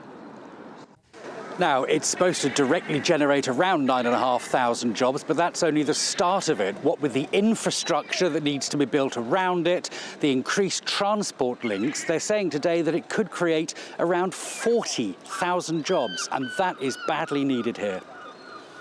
Very much indeed, as the seagulls arrive right on cue for the sound effects. Let's head back to Liam, because a lot of people will be asking, why Somerset, when the Midlands has been the crucible of the manufacturing car industry for so long? It does have Hinkley Point, that new nuclear power station just down the road from there. That's right. It's also near the coast, so it's good for export. If you're going to build lots of heavy batteries, it's easier to put them on ships often rather than in lorries. And also, this is the big deal for the government is just that it was in the UK and not in Spain. And what this whole episode shows, whatever the technological whys and wherefores, and I completely agree with the SMMT as we heard earlier. There are many different ways to skin a cat, but it was absolutely vital for the government that this Gigafactory was to be built in the UK, because we only have one other Gigafactory, as I said. Yeah. And across the EU, there are many, many more. In the US, you've got what's called the IRA, the Inflation Reduction Act, where the American government really is handing out huge subsidies, and they can also, in the US, because they've got their fracking revolution, they can guarantee cheap energy for a lot of these factories. These are very energy-intensive factories themselves. Yeah, and you can imagine what the reaction would have been if we'd lost it and Spain got it. But there we are, in terms of a by-election in a certain constituency tomorrow. Liam, as ever, thank you for taking us through that. More, of course, reaction as we get it. Do stay with us here on the live desk. Tomorrow, you might possibly have heard about the fact that 3 constituencies are going to the polls in what is threatening to be a rather grim day for the Conservatives. We will be reporting from Selby and Ainsty. Stay with us. The temperature's rising. Boxed Solar, proud sponsors of weather on GB News. Hi there, it's Aidan McGivern here from the Met Office with the GB News forecast. Showers for many of us today, hit and miss downpours with some sunny spells in between, and it will be turning drier later as the showers fade away. Low pressure still with us, but it is moving away, and so the more persistent rain that many places saw on Tuesday, well, that's out of the way, but showers have replaced that rainfall.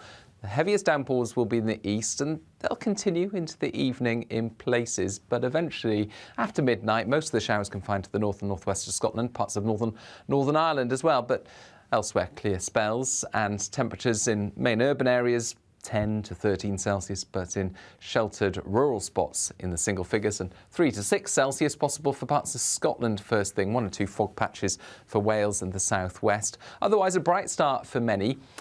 Quite quickly through the morning, the shower clouds will build once again, and those showers will be hit and miss into the afternoon. I think fewer compared with today, but actually still quite a number about, and they'll once again be heaviest in the east, drier towards the west and into the start of Friday. Well, a similar start to the day. Bright on the cool side, but largely dry before those showers develop into the morning, and an outlook that is remaining unsettled. Bands of rain crossing the country on Saturday, clearing to showers on Sunday.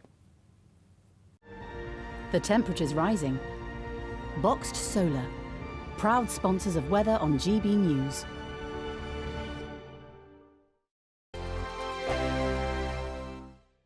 What you get for breakfast is something that, if we do our jobs right, you will wake up to news that you didn't know the night before. It's a conversation. It's not just me and Eamon. We want to get to know you, and we want you to get to know us.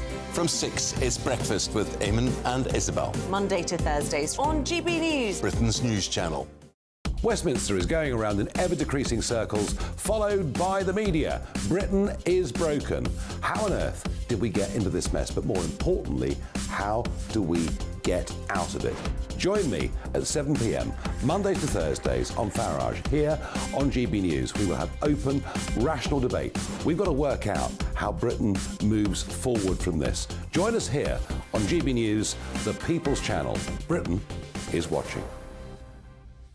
When the news happens, it happens here. And really important breaking news. Breaking news this morning. On TV, radio and online, the news starts here on Britain's Newsroom. All the biggest stories and the answers that you need from across the UK and beyond. Join Britain's Newsroom from 9:30 on GB News. The People's Channel, Britain's news channel.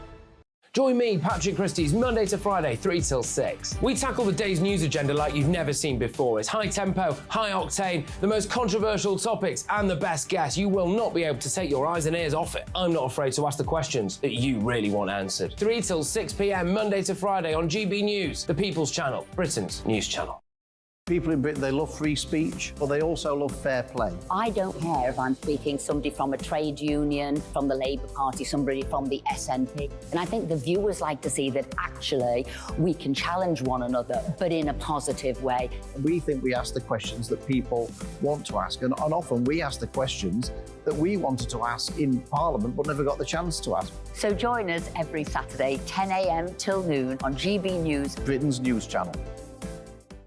Hi, I'm Dan Wootton. You can watch me live on GB News Monday to Thursday from 9 p.m. And did you know that you can also watch and listen live on our website, gbnews.com. You'll always be up to date on the latest breaking news, as well as enjoying the best stories, opinions and shows. You can even join the debate under our live player as you're watching. So head straight to gbnews.com on TV, radio and online. GB News, Britain's news channel. It's all about family, being in people's living rooms, all the interaction and getting to know who our viewers and listeners are. When I was young, my dad used to say, "Nana, stop arguing." I wanted an outlet that would enable me to give my opinion. People are going through a really hard time right now, and I know that you don't feel like you're being listened to by the establishment. I came to GB News because it's the People's Channel, and I want the audience to have their say on the events of the day. We're dynamic. We do something different. Democracy shows that the wisdom of the nation is in its people. I get to travel to find out what the story is from a personal perspective. The British people aren't fools. We know when we're not being told the full story. We've got to work out how Britain moves forward from this. is the best country in the world. The establishment had their chance. Now we're here to represent your views. Britain's watching. Britain's watching. Britain's watching. We're proud to be GB News, The People's Channel. Britain's news channel.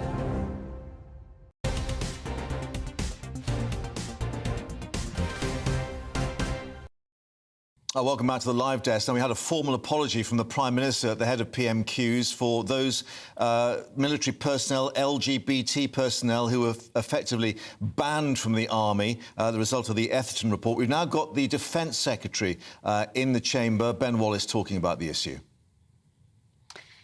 No, he's not. He stopped speaking just as we were about to introduce him. He's about to speak, but within the last hour, the Prime Minister was calling the historic ban an appalling failure of the British state. It was, can you believe, illegal to be gay in the British military until 2000. These are live pictures from the Commons now, where the Defence Secretary is due to be speaking about it. Thousands of veterans were affected by this treatment, by being told it was illegal to be gay. I'll say that again, illegal to be gay in the British military until 2000. And a report into their treatment recommended that the Prime Minister apologise to Parliament. So he has done that, and now the Defence Secretary, Ben Wallace, is speaking about it in the House of Commons, and I suspect he will also be apologising as well. The Prime Minister saying it was an appalling failure of the British state, acknowledging many endured the most horrific sexual abuse, violence, homophobic bullying and harassment, all while bravely serving this country. Lord Etherton, the former Master of the Rolls, with that inquiry. We'll update you, of course, as we get more on that in the Commons. But let's stay with the politics, because, of course, voting to take place in those 3 by-elections tomorrow, including the Selby and Ainsty constituency, following the resignation of Boris Johnson supporter Nigel Adams, who is the MP there. It is one of 3 by-elections being held tomorrow, all in seats held by the Conservatives, so they are feeling a little bit nervous. Our reporter Anna Riley went to speak to residents to get an idea of their voting intentions. Selby and Ainsty has been held by the Conservatives since its inception in 2010. Nestled in the North Yorkshire countryside, the seat's a mix of rural villages and towns. And with a majority of more than 20,000 votes in the 2019 election, it's assumed to be a safe blue heartland. But what do people here in Selby want for the area from their next MP? I haven't decided what way I'm going to vote yet. But I want to make sure that education, but early years education, is a high agendaed item. Employment, transport, infrastructure. It was a really nice market town. I know it's got bigger, but the trouble is it's got worse. It's in a market town no more. Selby is a beautiful place to live, but it has a lot of things that need changing. For me in particular, the NHS. It's very, very hard to get into doctor's surgeries to see people. Improvement in the National Health Service, particularly in the dentists around here. Yes, because they're all going private and it's not right for National Health people. I'm only voting because I have to do. The political parties may have found a tougher opponent than each other here, and that's despondency among voters. Helen Terry manages the Hub Cafe in the heart of the town and feels apathy towards the ballot box. I'm not voting, no. Not interested, really. Whoever gets in's not going to make any difference, and they're not going to do anything any different, because it's all going to come down to can't afford it, money, nothing, really. Can't really see the point. The cost of living has put a strain on businesses like this one, and Helen would like to see more investment in the high street to bring more customers to Selby. All it consists of is like hairdressers, nail places, phone shops, you know, things what people don't need really. People need sort of clothes shops, and it's a quaint little town. It could really be done like York. You know, if they pulled the people in, it's got a beautiful abbey and everything. It's just, it's sad, it's just dead. With a general election creeping ever closer, it will be interesting to see if voters in this constituency decide to stick with the Conservatives or put their faith in another party to deliver for the area. Anna Riley, GB News, Selby. And just to remind you of the Selby and Ainsty candidates, they are Andrew Philip Gray, Independent, Claire Holmes, Conservative, Mike Jordan, Yorkshire Party, David Kent, Reform UK, Keir Alexander Mather, Labour. Nick Palmer standing as an independent, Guy Phoenix, the Heritage Party, Sir Archibald Stanton, official monster raving loony party, Matt Walker, Lib Dems, Arnold Walkman, Green Party. John William Waterston, Social Democratic Party, I should say, Luke John Wellock, Climate Party, Tyler Callum Wilson Kerr, Independent. And, of course, we've got full coverage of the by-election results coming up on Friday. Well, let's speak now to our political reporter, Olivia Utley. And, Olivia, I guess we were getting an indication from PMQs that they're really getting ready for the election fight, and an indication, at least from Keir Starmer, that it's the NHS is the touchstone on the doorstep. Well, yeah, absolutely. And we've been hearing over the last few weeks that is what people are talking about. One might think that would be good news for the Labour Party, given that one of Rishi Sunak's top 5 priorities, those 5 priorities he keeps talking about, is to cut NHS waiting lists. But at the moment, waiting lists in the NHS are at a record high, now at about 7.5 million people in England waiting for NHS treatment. It's a little bit of a different picture in all 3 of these by-elections, but in every single one, the Conservatives are feeling pretty nervous. In a way, the easiest one for them is the Uxbridge by-election, which was Boris Johnson's seat, only has a majority of about 7,000, Tory majority of about 7,000. And the Conservatives, it seems, are pretty much resigned to lose it. Their only potential hope is that in Uxbridge, which is an outer London constituency, ULEZ is very, very unpopular. So there is a small chance that disgruntled residents could turn to the Tories purely because they're sort of fed up with Sadiq Khan's policies. The other 2 seats, Somerset and Frome, is a pretty hardcore blue seat. Same with Selby, as we've just been hearing there in Yorkshire. One would have thought in any normal by-election that it would be a very easy win for the Conservatives, majority of sort of 20,000 in both seats. But in both cases, Nigel Adams, Boris Johnson loyalist, resigned unexpectedly. He has annoyed Conservative Party activists in the area over that, and it's said that there are lots of Conservative Party activists who are just refusing to campaign there in Selby. As for David Warburton, he obviously left the Commons under a very big cloud. He's been suspended following allegations that he took cocaine and sexually harassed people in the parliamentary building. So it is quite possible that Labour or the Lib Dems are very close behind the Conservatives now in the polls in Somerton, could take both of those seats, which would be a really catastrophic loss for Rishi Sunak. There is talk that there's going to be a reshuffle, perhaps even as soon as this week, potentially to try and distract attention from any by-election losses for the Conservatives. But whatever happens, Rishi Sunak is sounding like he is fighting, but he'll be feeling pretty nervous today. Absolutely. Thank you very much, Olivia. Actually, one interesting stat, which you might not know, is that if the Tories do lose all 3 seats, Rishi Sunak could become the first Prime Minister since Harold Wilson in 1968 to do that. And the pound in your pocket, for those of you with long memories. Latest headlines now with Aaron.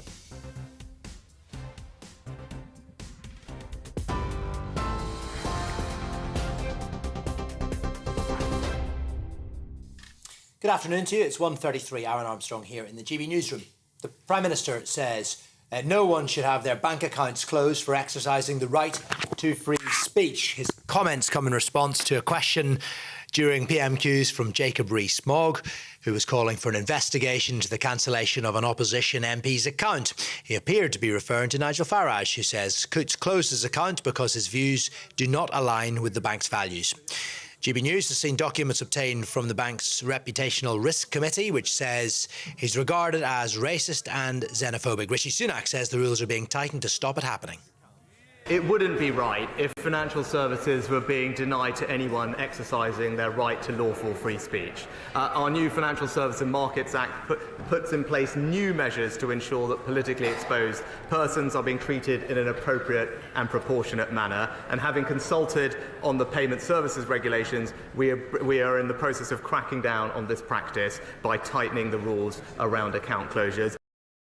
The owner of Jaguar Land Rover set to create 4,000 jobs in the UK at a new electric car battery plant. The £4 billion Gigafactory is expected to be built in Somerset, with production to start in 2026. Now, the government says it will create thousands more jobs in the supply chain, although it's understood the factory will be backed by significant subsidies. And a man who filmed himself speeding at 123 miles an hour on the motorway has been jailed for 12 years after killing a pregnant mother of two in a crash in May. Frankie Jules Howe, who was 38, had pulled over on the hard shoulder with a puncture. Adil Iqbal, who was possibly trying to upload footage to Facebook, tailgated other cars before swerving and crashing into her car on the M66 in Greater Manchester. Frankie's 9-year-old son Tommy and her 4-year-old nephew Tobias were seriously injured. More on all of our stories on our website, gbnews.com.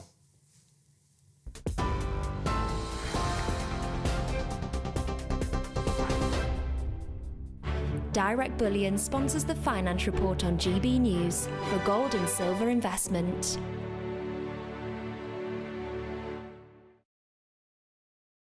Quick look at the markets today. The pound will buy you $1.2912 and €1.1508.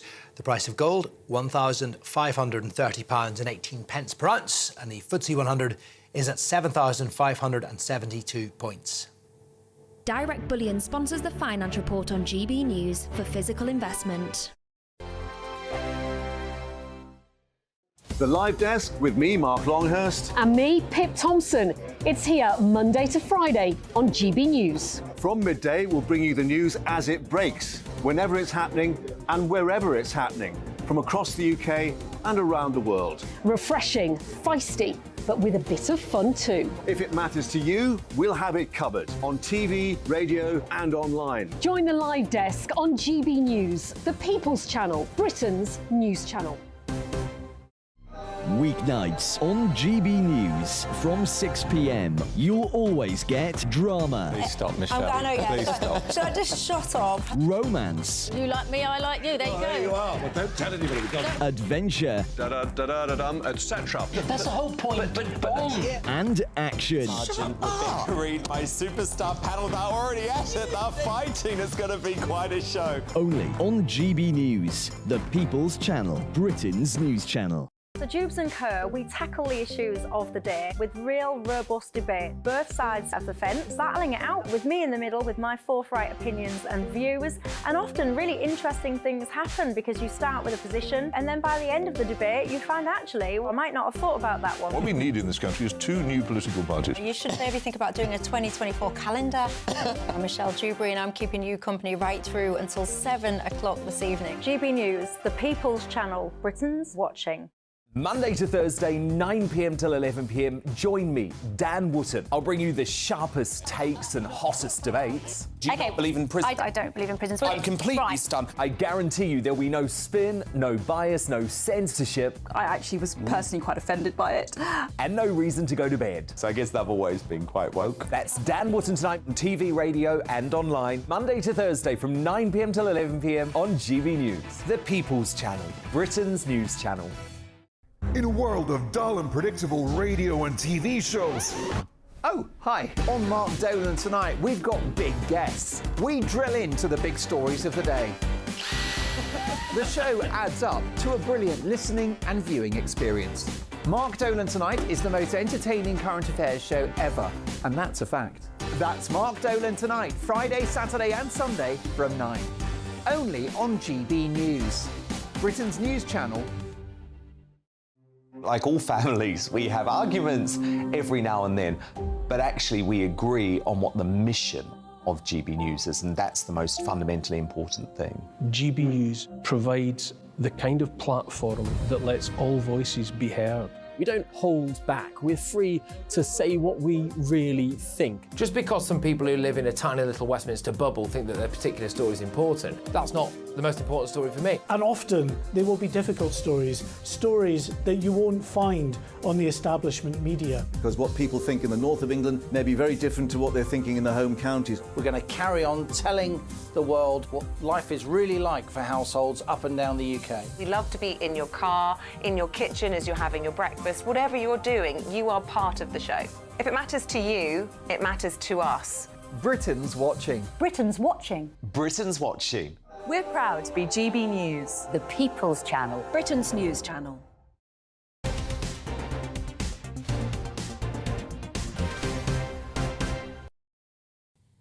Welcome back to the live desk with Mark Longhurst and Pip Thompson. The rate of inflation dropped slightly, ever so slightly this morning, but it is a step in the right direction. Prices are still 7.9% higher than they were this time a year ago. Well, markets like it so far, but let's get more now from our business and economics editor Liam Halligan with On the Money.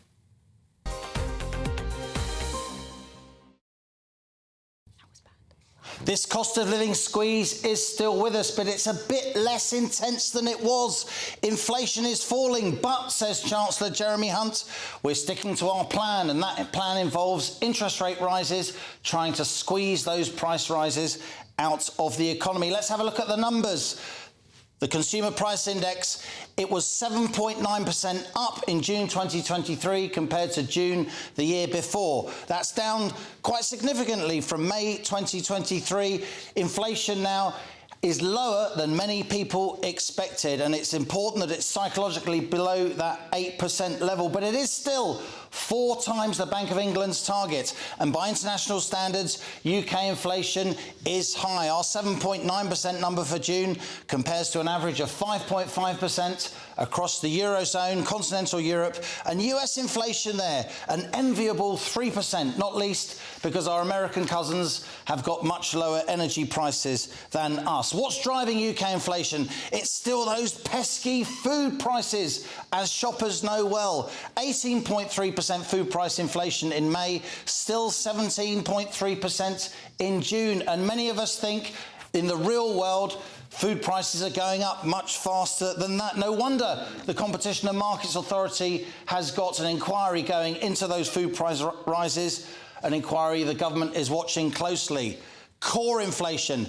Nerdy economists like me focus on core inflation. It's inflation when you strip out things like energy prices and food, which are often imported, exposing the underlying price pressures in the economy. Well, core inflation has not gone down very much at all. It was 7.1% in May. That was a 30-year high, and it's still 6.9%. Those people on the Bank of England's Monetary Policy Committee who want to raise interest rates more, they will point to that number again and again. So what is going to happen on interest rates? The Monetary Policy Committee next meets on the 3rd of August. Rates are currently 5%, having gone up 13 times since the end of 2001. They could go up again to 5.25% or even 5.5%, but the fact that inflation is lower than people are expected in June means there is now a debate about whether or not those interest rate rises will happen. In general, though, we remain an inflation nation here in the UK. Mortgage rates are set to rise further, I'm afraid, but I've put in a question mark. Why? Because the Bank of England may not raise interest rates now at the beginning of August, and what we call the gilt market, where the government sells its debt, those gilt yields have come down steeply this morning, suggesting that the markets are starting to doubt whether the Bank of England will make a move. For savers, this higher interest rate environment is good news, but only if those higher rates are passed on by the banks, which doesn't always happen very quickly. So here we are in the middle of this cost of living squeeze, inflation nation UK. We aren't complacent, says Jeremy Hunt. High prices are still a huge worry. They certainly are, not least for the Tory party. Well, as we're hearing there from Liam, despite the falling inflation figures, the Chancellor recognising, as we're saying, high prices is still a huge worry for families and businesses. So we've pulled together a People's Panel exploring what this means for all of you. Let's cross over now to Cherry Red Cafe in Birmingham, my old neck of the woods, where our West Midlands reporter Jack Carson is with our panel. Jack, I bet they had as much to say, if not more, than all the MPs at PMQs today. Oh, definitely. We've been talking all afternoon so far here at this cafe with this panel all about those interest rates. We watched Prime Minister's questions as well. Of course, it's here in the Midlands particularly. It's such a heart of manufacturing that these interest rates, this inflation figure as well, the news we've got that it's come down to 7.9%, that of course this really affects people and it really affects business here on the ground. So let's have a chat to our panel. We'll start with you, Steve. You run Clevedon Fasteners out in Soughton Coalfield here in the West Midlands. What was your reaction and your feeling when you heard that the figure inflation had come down this morning? I think, like everybody else, I was quite pleased that it had come down more than it was predicted. I think it will give everybody a little bit of a feeling that perhaps the worst is over and we're going to start seeing some improvements. But from my point of view as a manufacturer, I look at the core inflation figure. The core inflation has only dropped by, I think, 0.3%. And the thing that affects my business is input costs.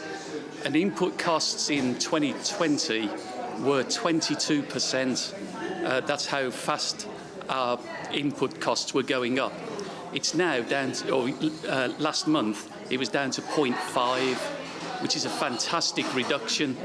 But what's interesting is what they call the factory gate prices. They're up at 2.9%. And so I think the Chancellor, bless him, has got a real difficulty because he says inflation's sticky. And I think one of the things that people don't like to speak about is greed inflation. And that's the fact that people are putting prices up, not because they need to, but because they can. So your phone contract will have gone up by up to 18%. That should be just RPI, but they put it up RPI plus 3.9. Well, you know, is your Candy Crush any better on your phone? You know, it's just not got any better. So I think that's going to be a bit of a problem. I'm old enough to remember the 70s, and that was wage inflation that pushed that up. Now, there's a completely different scenario. Obviously, the interest rate rises with mortgages, all of these sorts of issues. The input costs to my business have been absolutely massive, and we've had to pass those on, and that just fuels inflation. Shirley, now you are particularly, of course, impacted by the possible decision of a rise in interest rates. What are your worries at the minute? Well, I've got some properties that I normally let out, which now, obviously, because of interest going up, mortgages go up. Obviously, the rent will have to go up, and then the people can't, they can't afford it anymore, which you try to help someone to get some housing. So you worried about kind of losing tenants because the interest rates means you have to put your rents up, and it's kind of a domino effect of just increasing prices? Well, the chances you have to sell. So nobody can buy houses. Not many people can buy houses. They obviously can't afford the rent anymore. And where are we going with that? I mean, what would an ideal situation be for interest rates? We know we've got that Bank of England decision coming in a couple of weeks' time. What would you like them to do? Would you like them to stop raising interest rates now and stabilise? Yeah, that would be great, because then everybody can afford housing, somewhere to live.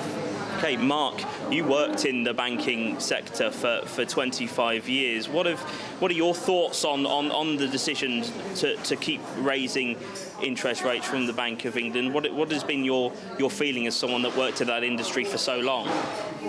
I think the primary responsibility of the Bank of England is to retain the inflation rate at 2%. So they've abjectly failed to do that. And to punish the general public, the normal working people, by continually raising interest rates is just wrong on the back of a cost of living crisis where inflation is going up. And it appears that the only solution that they've got is to raise interest rates. There's no other solution. It's almost as if this is the only way we can do it. The primary reason for the inflation rate being so high, aside from what's happened in the past, is the government's continual persistence with net zero. because net zero is driving up energy prices.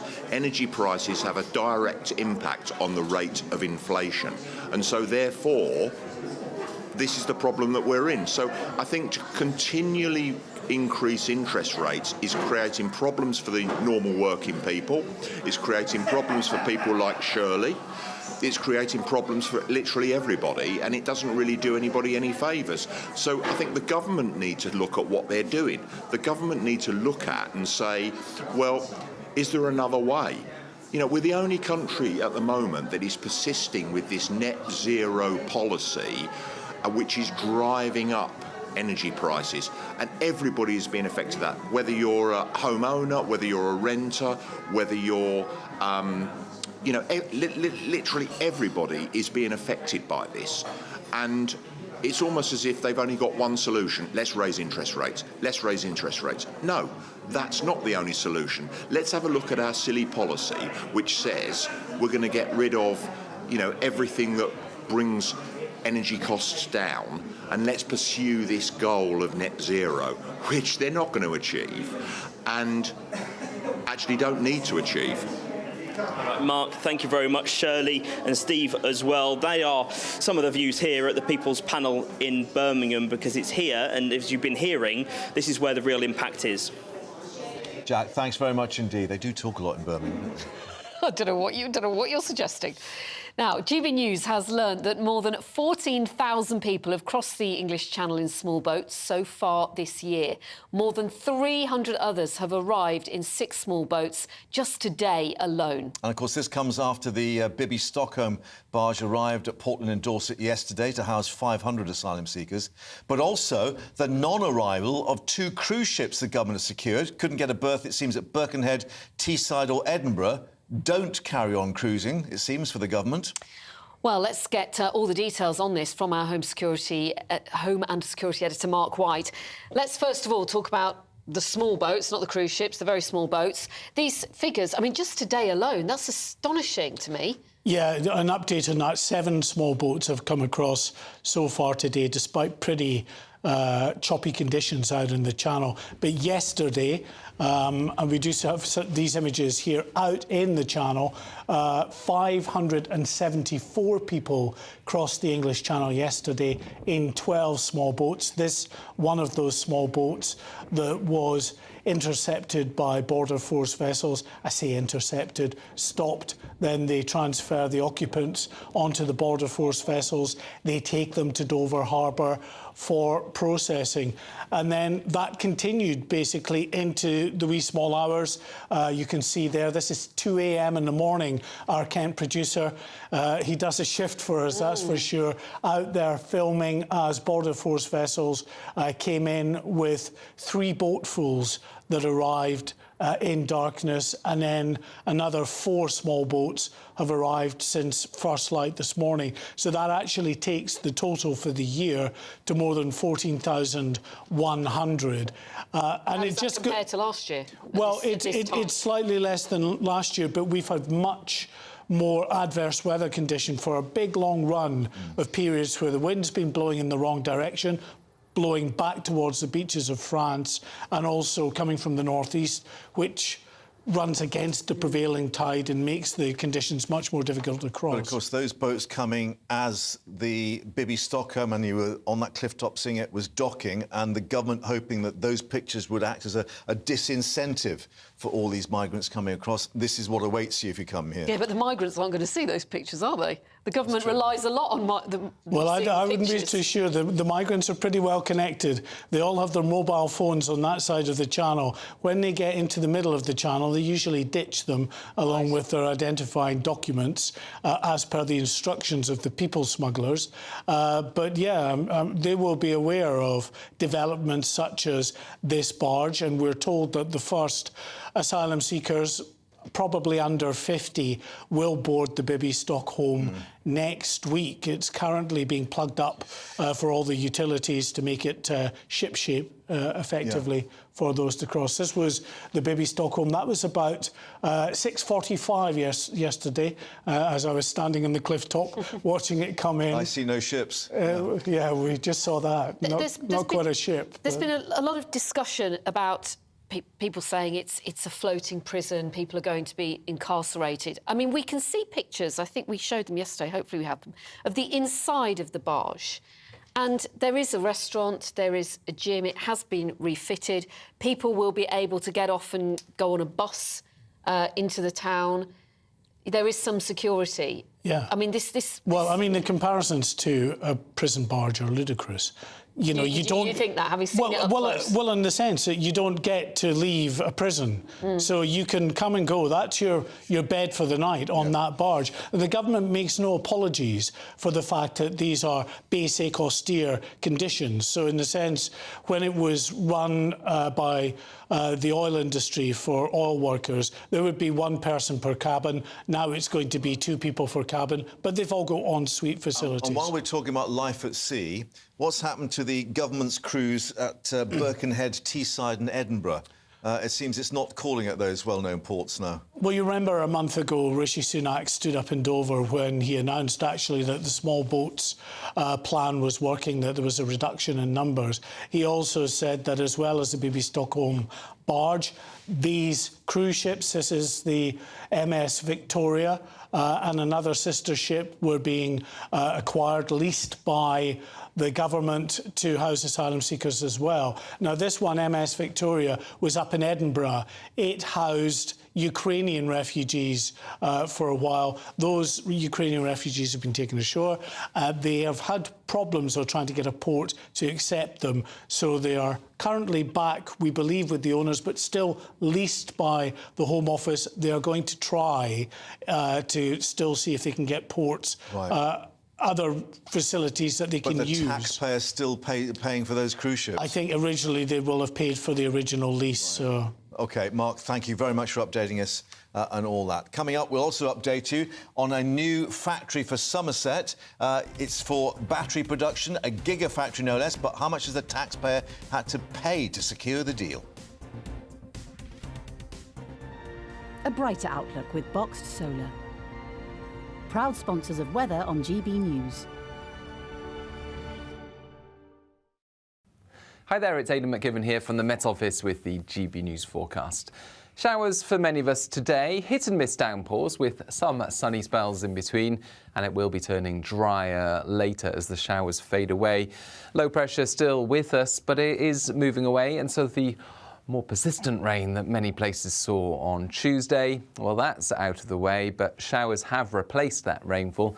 The heaviest downpours will be in the east, and they'll continue into the evening in places, but eventually, after midnight, most of the showers confined to the north and northwest of Scotland, parts of Northern Ireland as well, but elsewhere clear spells, and temperatures in main urban areas 10 to 13 Celsius, but in sheltered rural spots in the single figures, and 3 to 6 Celsius possible for parts of Scotland first thing, 1 or 2 fog patches for Wales and the southwest. Otherwise, a bright start for many.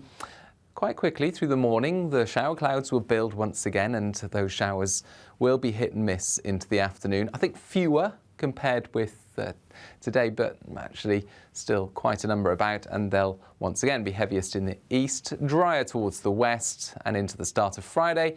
Well, a similar start to the day. Bright on the cool side, but largely dry before those showers develop into the morning, and an outlook that is remaining unsettled. Bands of rain crossing the country on Saturday, clearing to showers on Sunday. A brighter outlook with Boxed Solar. Proud sponsors of weather on GB News.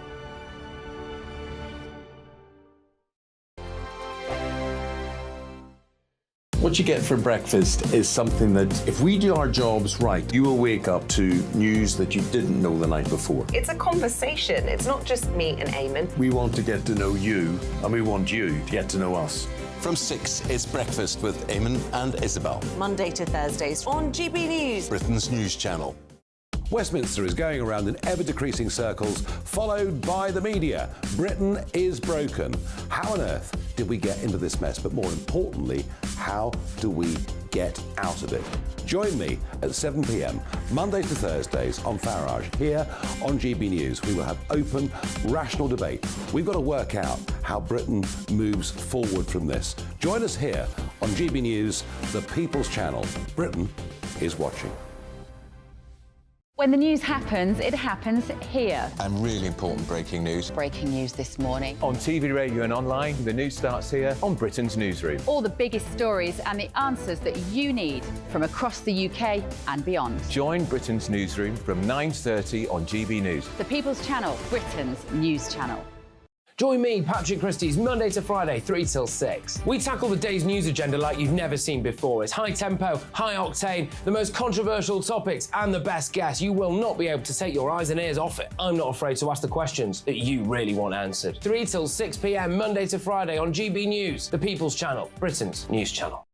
People in Britain, they love free speech, but they also love fair play. I don't care if I'm speaking somebody from a trade union, from the Labour Party, somebody from the SNP. And I think the viewers like to see that actually we can challenge one another, but in a positive way. We think we ask the questions that people want to ask, and often we ask the questions that we wanted to ask in Parliament but never got the chance to ask. So join us every Saturday, 10 a.m. till noon on GB News, Britain's news channel. Hi, I'm Dan Wootton. You can watch me live on GB News Monday to Thursday from 9 p.m. And did you know that you can also watch and listen live on our website, gbnews.com? You'll always be up to date on the latest breaking news, as well as enjoying the best stories, opinions and shows. You can even join the debate under our live player as you're watching. So head straight to gbnews.com on TV, radio and online. GB News, Britain's news channel. It's all about family, being in people's living rooms, all the interaction and getting to know who our viewers and listeners are. When I was young, my dad used to say, no, stop arguing. I wanted an outlet that would enable me to give my opinion. People are going through a really hard time right now, and I know that you don't feel like you're being listened to by the establishment. I came to GB News because it's the People's Channel, and I want the audience to have their say on the events of the day. We're dynamic. We do something different. Democracy shows that the wisdom of the nation is in its people. I get to travel to find out what the story is from a personal perspective. The British people aren't fools. We know when we're not being told the full story. We've got to work out how Britain moves forward from this. It's the best country in the world. The establishment had their chance. Now we're here to represent your views. Britain's watching. Britain's watching. Britain's watching. We're proud to be GB News, the People's Channel, Britain's news channel.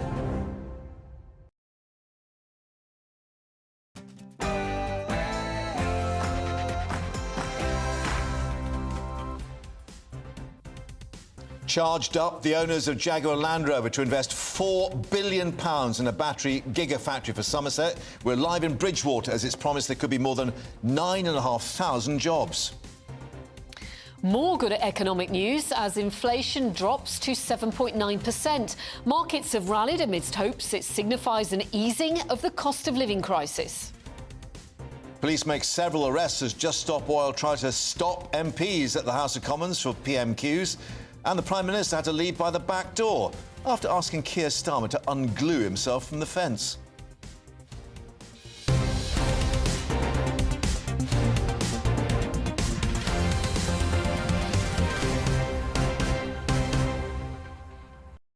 Plus, Rishi Sunak issues warnings to banks after Coutts acknowledged they shut down Nigel Farage's account. First, here's your headlines with Aaron.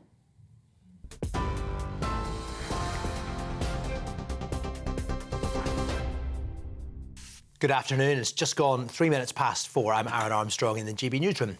The PM says no one should have their bank account closed for exercising the right to free speech. Rishi Sunak's comments were in response to a question during Prime Minister's questions from Jacob Rees-Mogg, who was calling for an investigation into the cancellation of an opposition MP's account. He appeared to be referring to Nigel Farage, who says Coutts closed his account because his views do not align with the bank's values. GB News has seen documents obtained from the bank's Reputational Risk Committee, which says he's regarded as racist and xenophobic. Rishi Sunak says the rules are being tightened to stop it happening. It wouldn't be right if financial services were being denied to anyone exercising their right to lawful free speech. Our new Financial Services and Markets Act puts in place new measures to ensure that politically exposed persons are being treated in an appropriate and proportionate manner. And having consulted on the payment services regulations, we are in the process of cracking down on this practice by tightening the rules around account closures. The Prime Minister also formally apologised to LGBT personnel who served in the military when homosexuality was banned. It follows an independent review which found a culture of homophobia, bullying, blackmail and sexual assaults, which led some to take their own lives. Lord Etherton's report has called for survivors to be paid compensation, which could cost the government up to £50 million. Rishi Sunak described the policy between 1967 and 2000 as an appalling failure. Meanwhile, the Prime Minister was forced to leave Parliament by a rear exit because of a Just Stop Oil demonstration. They were trying to stop MPs from attending PMQs. Police made dozens of arrests. This morning, the group posted a video on Twitter showing a supporter spray painting the Department of Energy, Security and Net Zero. Inflation fell by more than expected to 7.9% in the year to June. That's the lowest level for 15 months. The Office for National Statistics says it was driven by falling fuel costs, although food price inflation is still very high at 17.3%. It could result, though, in a smaller increase in interest rates from the Bank of England when they meet next month. The government wants to halve inflation by the end of the year. Labour says persistent inflation is a result of Tory mismanagement. Jeremy Hunt has admitted there's a long way to go. The owner of Jaguar Land Rover has confirmed plans to build a £4 billion electric car battery factory in the UK. The Prime Minister says the factory, expected to be built in Somerset, will create 4,000 direct jobs and thousands more in the supply chain. Reports have suggested the government's offered hundreds of millions of pounds worth of subsidies to secure the deal. The Met Police has apologised and agreed a settlement with the family of private investigator Daniel Morgan, who was murdered in 1987.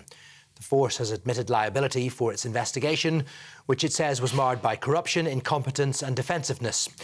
Mr Morgan was found with an axe in his head in a pub car park in south-east London. No one's been brought to justice over the killing, despite 5 inquiries and an inquest. The investigation into the SNP's finances has moved beyond the initial allegations of fraud. Scotland's outgoing Chief Constable, Sir Ian Livingstone, told the BBC Operation Branchform has expanded to look at potential embezzlement and the misuse of funds since being launched 2 years ago. It follows allegations £600,000 raised for campaigning towards Scottish independence was diverted elsewhere. The Ukrainian city of Odessa has been targeted again by a series of Russian rocket attacks. It's the second consecutive night of strikes. The port city has been hit twice since Moscow pulled out of an agreement facilitating the safe shipment of grain from Ukraine. Moscow has promised revenge for Monday's attack on the Kerch Bridge, the bridge that links Russia to its illegally annexed territory in Crimea. And the head of MI6 has called on Russians to join the intelligence service as secret agents to help end the war in Ukraine. Richard Moore says there appears to be little prospect of Moscow regaining momentum in Ukraine, and he remains optimistic about Kyiv's counter-offensive. The MI6 chief also warned China and Russia are in a race to master technologies such as AI and quantum computing. This is GB News. We will bring you more throughout the afternoon, but now it's back to Mark and Pip.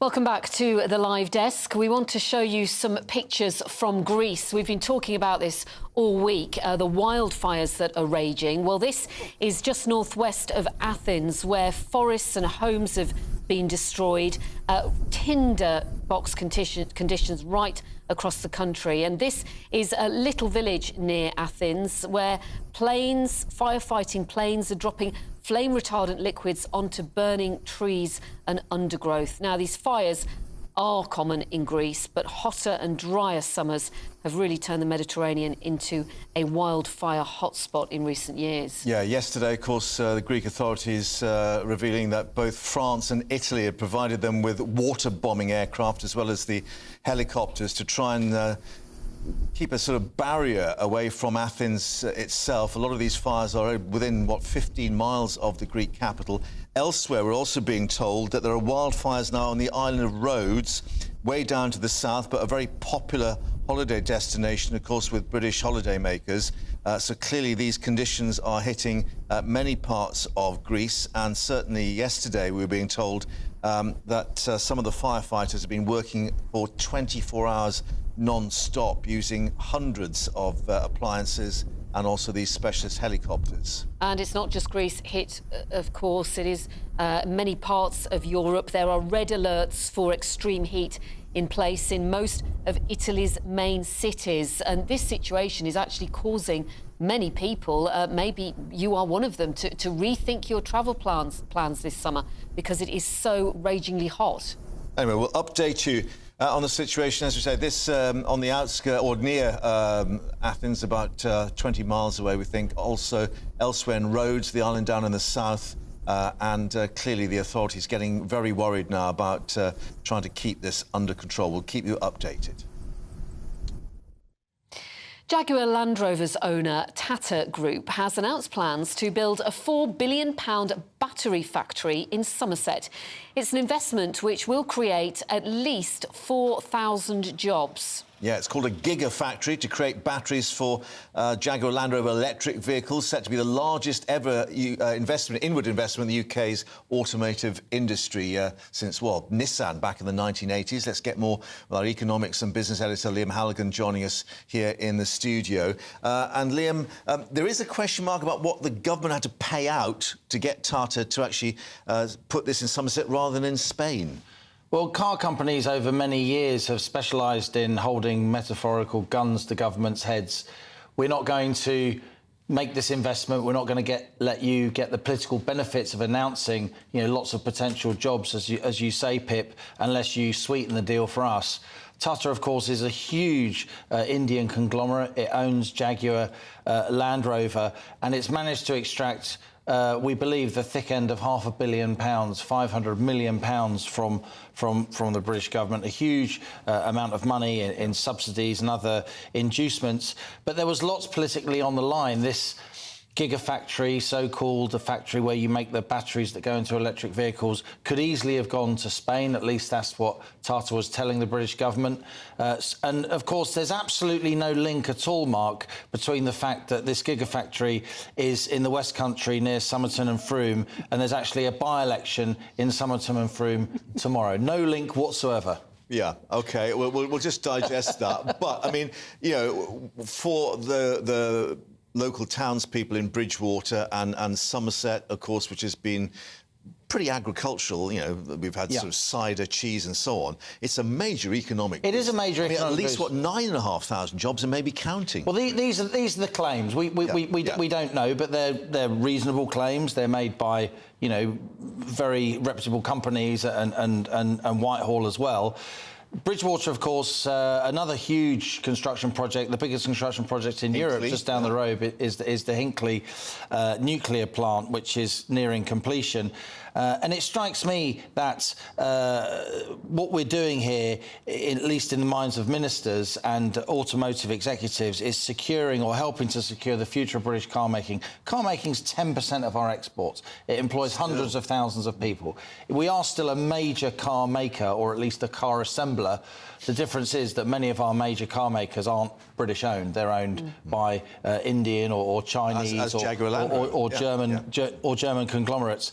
And the logic is that you have to build the batteries because they're very, very heavy near where you build the cars. So unless you have a gigafactories building these batteries, then you won't be building the cars. And the UK currently only has one gigafactory. It's up in the northeast of England. It's run by Nissan. It's built by Envision, a Chinese company, funnily enough. So we shouldn't be too cynical about this. Yes, politics can be a grubby business in terms of both the timing and the inducement. This is definitely unequivocal good news, though, for the local community. And it could open the door now for further similar plants. If it's at least 4,000 jobs at this one, look how many jobs could be created potentially, if more. Sure, you're exactly right. But unfortunately, the private sector is more interested in the return rather than job creation per se, though, of course, job creation is a wonderful byproduct. I think the thing that's worth saying, since we first started talking about gigafactories, Let's have a look at what happened up in the northeast, in Blythe, just north of Newcastle there. A fantastic site for a gigafactory. It's right next to a deep water port. Fantastic communications, fantastic local workforce, very well versed in electronical engineering, of course. Lots of car making tradition, an industrial tradition up there in the northeast. And yet no private sector company has come forward to build that gigafactory, despite not 500 million quid's worth of government inducements, but the government was starting at 100 million for starters, and yet no one's come forward yet. I'm not saying that we don't need to decarbonise to some degree, we certainly do, but there is increasingly a debate bursting out into the open. The debate's always been there, but it's been kind of crushed by a political and media class that says we have to do net zero, and the only way to do that is electric vehicles. Even if you want to do net zero, there are lots of ways to get there. And I do think there are other technologies coming to the fore, like hydrogen. So it may be that we end up with a mixed economy, and it isn't all about gigafactories after all. Though certainly I wouldn't take anything away from the good folk of Bridgewater, who will be happy with this announcement. Indeed. Well, the good folk of Bridgewater, we're going to see now what they do have to say, because GB News South West reporter Jeff Moody can join us from the potential site in Somerset. Jeff. Park just outside Bridgewater. It's about 5 or 10 minutes outside the centre of town. It's 626 acres of what looks from here, and I can only see from the gate, glorious British countryside. It looks lovely round here. They're saying that it's going to be the largest single building by footprint in the whole of the UK. So it's going to be absolutely massive.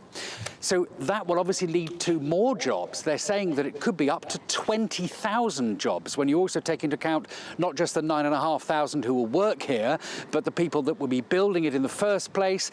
And then when you come into this site, there's lots of country lanes leading here. It's not a very direct route.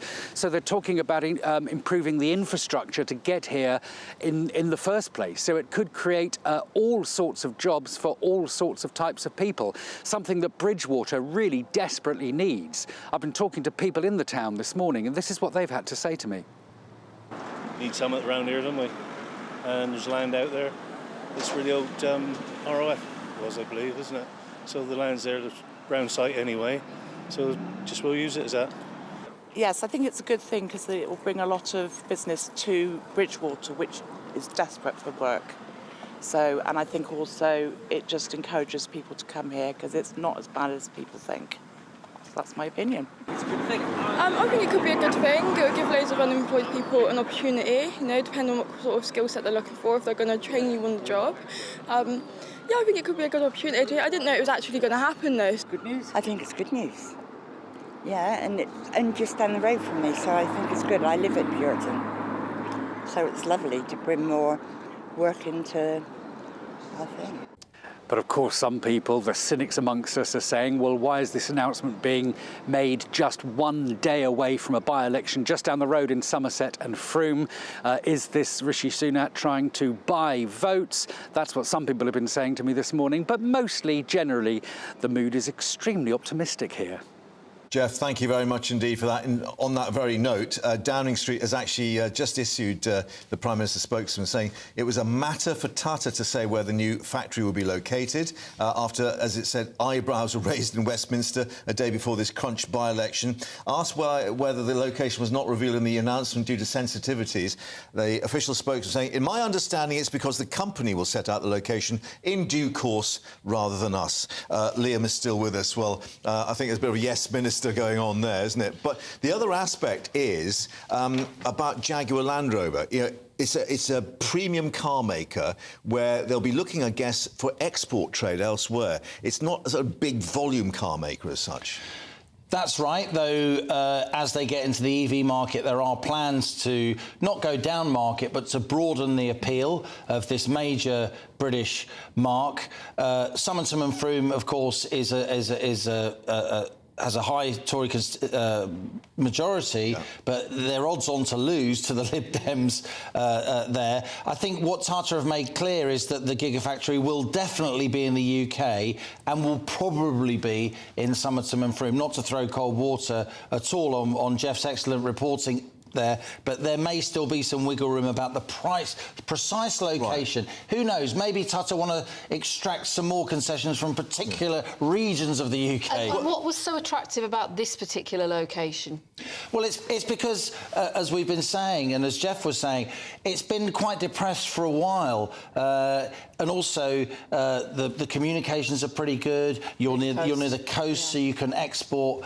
So there are many reasons. Though, of course, as you say, Pip, the Midlands and the North East are the kind of agglomerations of car making in the UK, and when you have agglomeration effects, the sort of benefits of being closely together to other people doing similar things, there are benefits. And would there be any advantage in it being so close to the Hinckley nuclear plant in terms of providing cheaper power to actually, you know, what's going to be a pretty massive setup there? Potentially. I mean, where electricity is pumped into the grid and physical proximity isn't necessarily always a decent thing. But look, there are certainly possible agglomeration effects. That's the biggest building site in Europe already. You'll have a lot of heavy plant down there. There'll be lots of road renovations going on. A complete configuration of that part of the West Country. So there may indeed be what we call in economics economies of scale, when you get benefits from doing things on a large scale rather than a small scale. And a few traffic jams on the M5. A few traffic on those narrow country lanes that Jeff was talking about. Yeah, they may change their mind when that occurs. But Liam, thank you for taking us through all that. Stay with us here on the live desk on GB News. Do by-election blues await the Tories? We will have the third of our 3 constituency reports ahead of tomorrow's by-elections. Talk to you very shortly. That warm feeling inside. From Boxed Boilers, proud sponsors of weather on GB News. Hi there, it's Aidan McGivern here from the Met Office with the GB News forecast. Showers for many of us today, hit and miss downpours with some sunny spells in between, and it will be turning drier later as the showers fade away. Low pressure still with us, but it is moving away, and so the more persistent rain that many places saw on Tuesday, well, that's out of the way, but showers have replaced that rainfall. The heaviest downpours will be in the east, and they'll continue into the evening in places, but eventually, after midnight, most of the showers confined to the north and northwest of Scotland, parts of Northern Ireland as well, but elsewhere clear spells, and temperatures in main urban areas 10 to 13 Celsius, but in sheltered rural spots in the single figures, and 3 to 6 Celsius possible for parts of Scotland first thing, 1 or 2 fog patches for Wales and the southwest. Otherwise, a bright start for many. Quite quickly through the morning, the shower clouds will build once again, and those showers will be hit and miss into the afternoon. I think fewer compared with today, but actually still quite a number about, and they'll once again be heaviest in the east, drier towards the west and into the start of Friday. Well, a similar start to the day. Bright on the cool side, but largely dry before those showers develop into the morning, and an outlook that is remaining unsettled. Bands of rain crossing the country on Saturday, clearing to showers on Sunday. That warm feeling inside. From Boxed Boilers, proud sponsors of weather on GB News.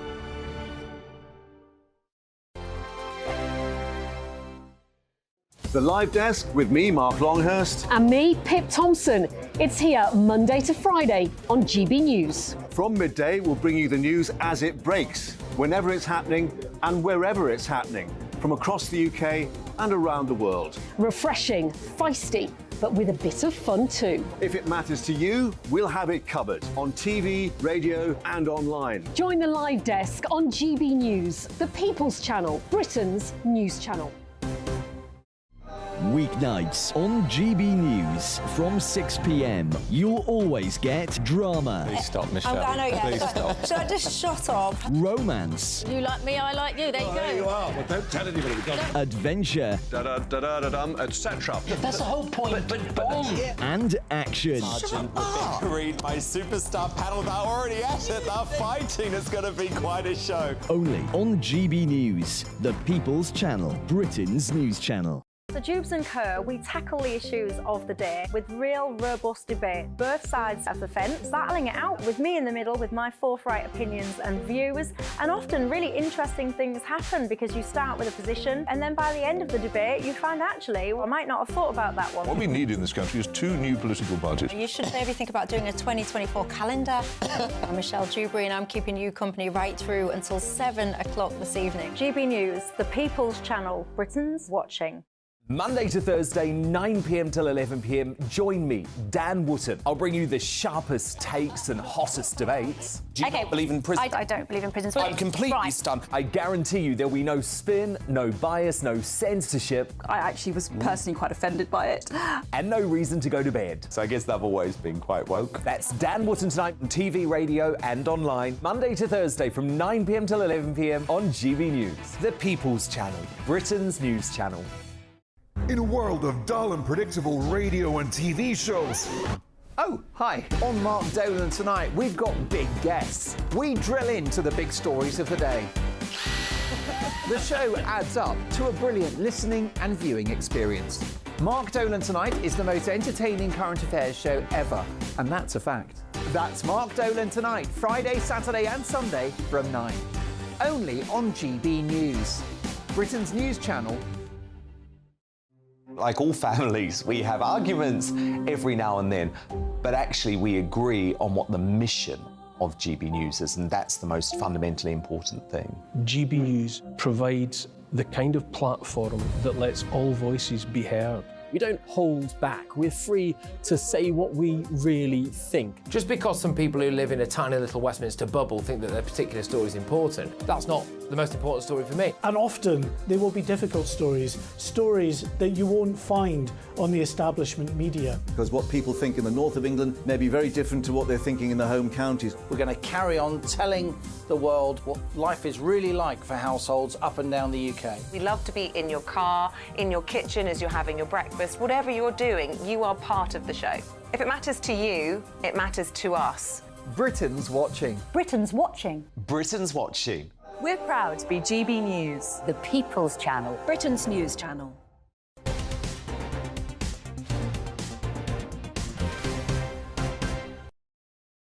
Welcome back to the live desk. So by-election day tomorrow, voting to take place in the Selby and Ainsty constituency after the resignation there of the staunch Boris Johnson supporter Nigel Adams. It is one of 3 by-elections, no less, being held tomorrow, all in seats held by Conservatives. Well, our reporter Anna Riley has been to speak to the residents to get an idea of their voting intentions.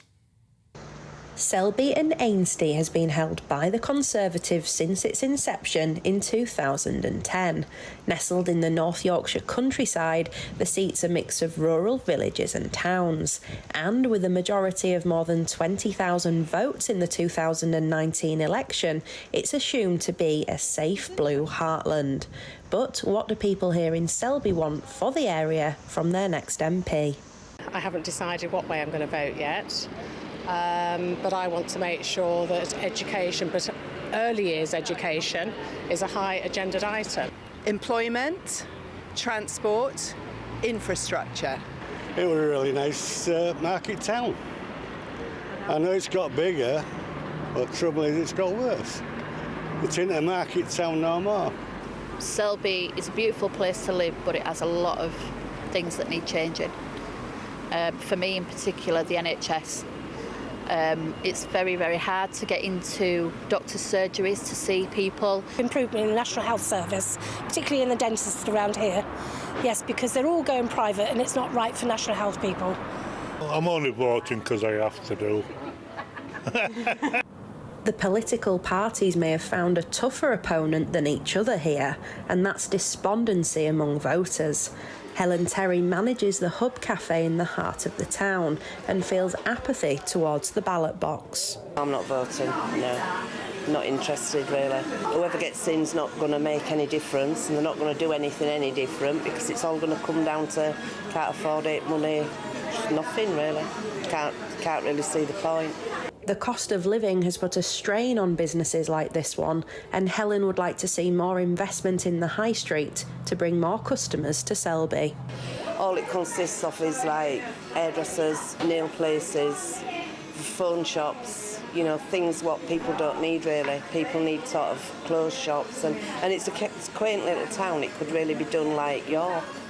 You know, if they pulled the people in, it's got a beautiful abbey and everything. It's just, it's sad, it's just dead. With a general election creeping ever closer, it will be interesting to see if voters in this constituency decide to stick with the Conservatives or put their faith in another party to deliver for the area. Anna Riley, GB News, Selby. Just to remind you then, the Selby and Ainsty candidates include Andrew Philip Gray, Independent, Claire Holmes, Conservative, Mike Jordan, Yorkshire Party, David Kent, Reform UK, Keir Alexander Mather, Labour. Also Nick Palmer, who's Independent, Guy Phoenix, the Heritage Party, Sir Archibald Stanton, Official Monster Raving Loony Party, Matt Walker, Lib Dems, and Arnold Warmken from the Green Party. John William Waterston, Social Democratic Party, Luke John Wellock, Climate Party, Tyler Callum Wilson Kerr, Independent. Well, of course, full coverage of the by-election results coming up Friday. But let's look ahead now with our political reporter, Olivia Utley, who's down in Westminster. And Olivia, perhaps a clue from PMQs today, where they went really hard on health, as to what may be worrying people on the doorsteps as they go to the ballot box. Well, yes, absolutely. I've been hearing from activists and MPs from both sides of the political spectrum who say that the NHS is a recurring subject on the doorsteps in all three of these by-election constituencies. Now, that is probably quite bad news for Rishi Sunak's Conservatives. Rishi Sunak pledged to get waiting lists down. That's one of his 5 priorities. We keep hearing about his 5 priorities and how keen he is to deliver on them. And yet, waiting lists in England stand at about 7.5 million. That's a record high. And of course, they show no sign of going down anytime soon. The government is still locked in a fierce battle with the medical unions over pay. The government's offered 6%. Unions are asking for 35%. Doesn't sound like there's going to be a compromise anytime soon. And while junior doctors, consultants, or whoever it is are out on strikes, we can expect waiting lists to go up rather than down. Will constituents in these 3 constituencies take out that frustration on the Conservatives? Well, it's looking quite likely at the moment. And in terms of the results then for the government particularly, how important is it for Rishi Sunak? Because clearly the clock is ticking on a general election. He won't have the MPs on his back because they'll obviously be off in their constituencies with a recess. So has he bought himself a bit of time in that sense? Well, I think whatever happens, it will be very important indeed for Rishi Sunak. Yes, MPs will be going home to their constituencies, but that won't, I don't think, take very much heat off Sunak. He's in expectation management mode at the moment, although he's still trying to appear very chipper. Conservatives are now only too keen to tell you that if they win even one of these 3 by-elections, then that'll be seen as some sort of a victory. They're nervous about all 3 of them for different reasons. Uxbridge, it looks quite likely that they'll lose. That's Boris Johnson's old constituency, only a majority of 7,000. Only hope for them there is that the constituents there really don't like ULEZ, so they could vote Conservative because they're so frustrated with Sadiq Khan. The other 2 constituencies, Selby in Yorkshire and Somerton and Frome in the south of England, both have big Conservative majorities. But in both cases, the Lib Dems, well, in one, the Lib Dems is on the Conservatives' tail, and in the other, it's Labour.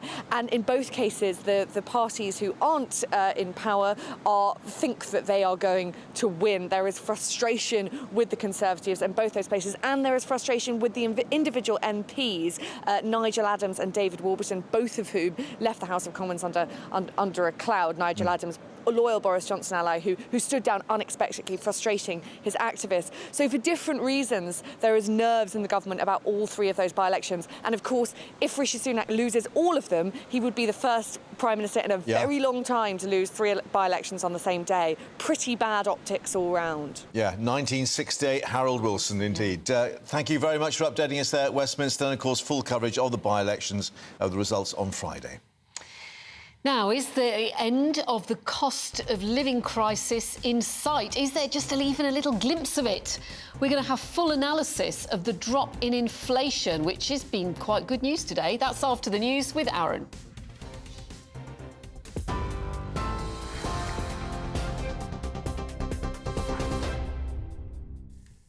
Hi there, it is 2:33 here in the GB newsroom. The Prime Minister says no one should have their bank account closed for exercising the right to free speech.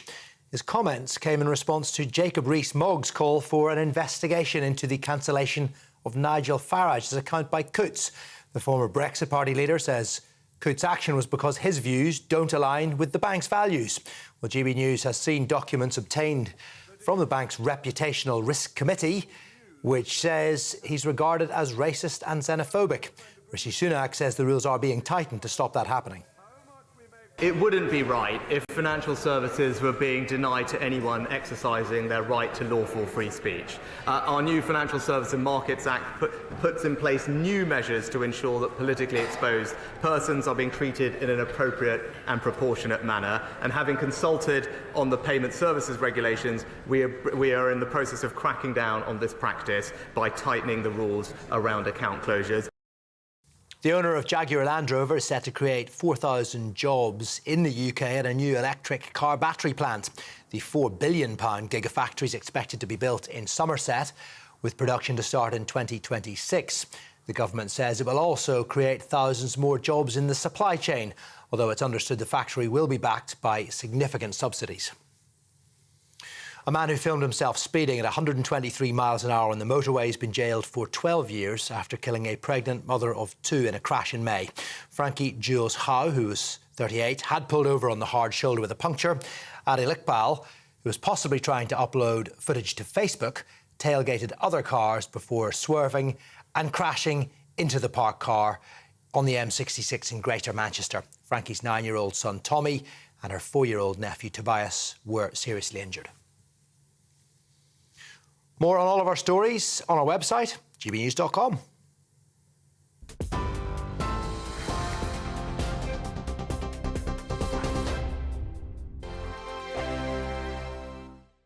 What you get for breakfast is something that, if we do our jobs right, you will wake up to news that you didn't know the night before. It's a conversation. It's not just me and Eamon. We want to get to know you, and we want you to get to know us. From 6, it's Breakfast with Eamon and Isabel. Monday to Thursdays on GB News, Britain's news channel. Westminster is going around in ever-decreasing circles, followed by the media. Britain is broken. How on earth did we get into this mess? But more importantly, how do we get out of it? Join me at 7 p.m, Mondays to Thursdays on Farage, here on GB News. We will have open, rational debate. We've got to work out how Britain moves forward from this. Join us here on GB News, the People's Channel. Britain is watching. When the news happens, it happens here. And really important breaking news. Breaking news this morning. On TV, radio and online, the news starts here on Britain's Newsroom. All the biggest stories and the answers that you need from across the UK and beyond. Join Britain's Newsroom from 9:30 on GB News. The People's Channel, Britain's news channel. Join me, Patrick Christie's Monday to Friday, 3 till 6. We tackle the day's news agenda like you've never seen before. It's high tempo, high octane, the most controversial topics and the best guests. You will not be able to take your eyes and ears off it. I'm not afraid to ask the questions that you really want answered. 3 till 6 p.m, Monday to Friday on GB News, the People's Channel, Britain's news channel. People in Britain, they love free speech, but they also love fair play. I don't care if I'm speaking somebody from a trade union, from the Labour Party, somebody from the SNP. And I think the viewers like to see that actually we can challenge one another, but in a positive way. We think we ask the questions that people want to ask, and often we ask the questions that we wanted to ask in Parliament but never got the chance to ask. So join us every Saturday, 10 a.m. till noon on GB News, Britain's news channel. Hi, I'm Dan Wootton. You can watch me live on GB News Monday to Thursday from 9 p.m. And did you know that you can also watch and listen live on our website, gbnews.com. You'll always be up to date on the latest breaking news, as well as enjoying the best stories, opinions and shows. You can even join the debate under our live player as you're watching. So head straight to gbnews.com on TV, radio and online. GB News, Britain's news channel. It's all about family, being in people's living rooms, all the interaction and getting to know who our viewers and listeners are. When I was young, my dad used to say, "Nana, stop arguing." I wanted an outlet that would enable me to give my opinion. People are going through a really hard time right now, and I know that you don't feel like you're being listened to by the establishment. I came to GB News because it's the People's Channel, and I want the audience to have their say on the events of the day. We're dynamic. We do something different. Democracy shows that the wisdom of the nation is in its people. I get to travel to find out what the story is from a personal perspective. The British people aren't fools. We know when we're not being told the full story. We've got to work out how Britain moves forward from this. It's the best country in the world. The establishment had their chance. Now we're here to represent your views. Britain's watching. Britain's watching. Britain's watching. We're proud to be GB News, The People's Channel. Britain's news channel.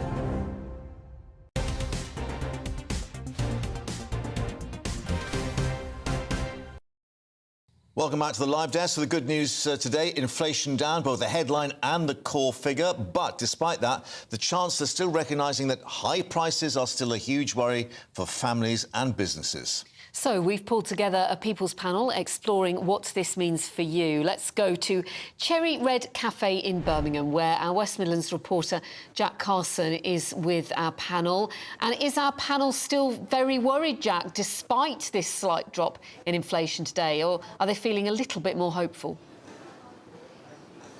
Well, I think it's definitely a mixed pip here at the panel. We're here, of course, in Birmingham, the second city. The Midlands is a heart of so many, of course, people, but also manufacturing as well. Let me introduce you to the panel that we've got this hour. We've got Marie. You run a beauticians. Tell me a little bit, actually, about the impact that inflation has had on the cost of your business and how much it costs to run. Well, it's very different all the time right now. The cost, it's gone up.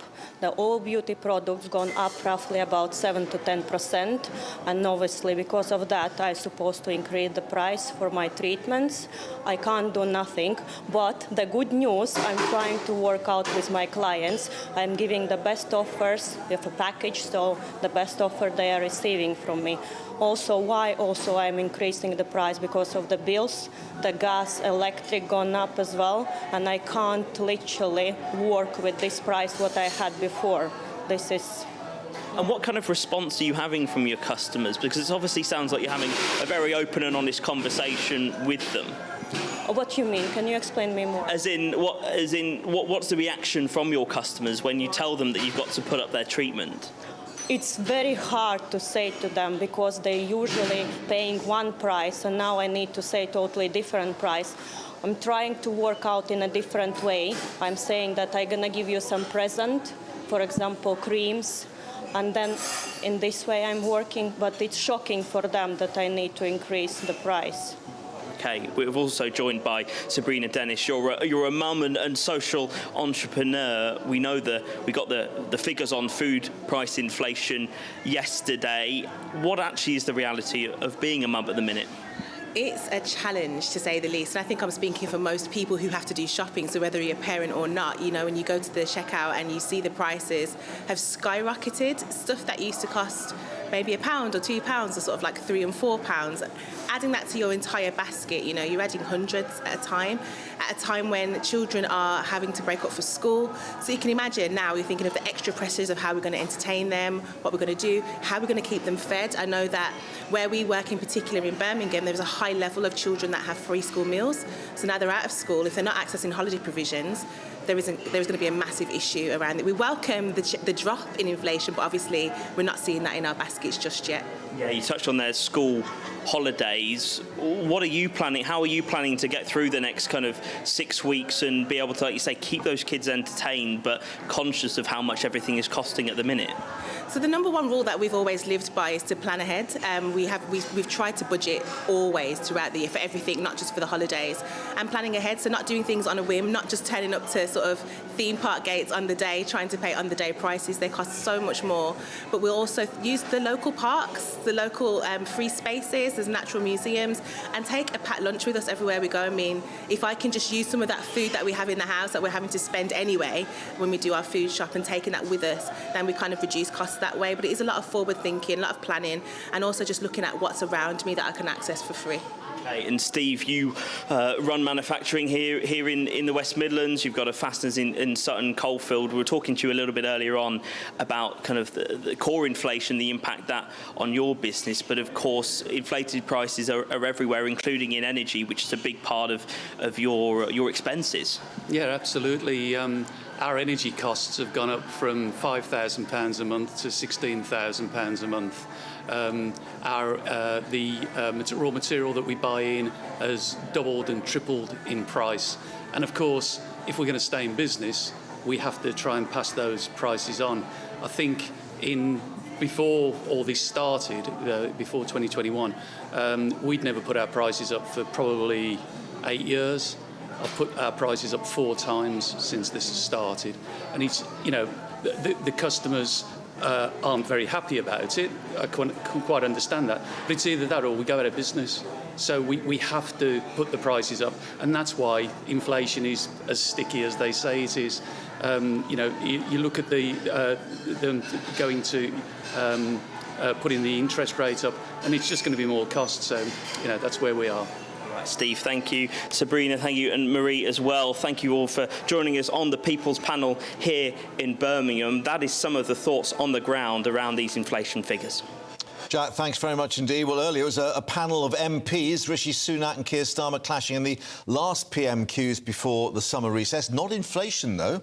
No, the two squared off over continuing strikes, the state of the NHS, and, of course, the by-elections taking place tomorrow. But there were also 2 questions about Nigel Farage's bank account. Joining us now for more analysis is our Deputy Political Editor, Tom Harwood. Let's not forget, Tom, that it was Rishi Sunak's first Prime Minister's questions in some 3 weeks. And actually, even though he's just missed a couple, there was still quite an end-of-term feel about it all.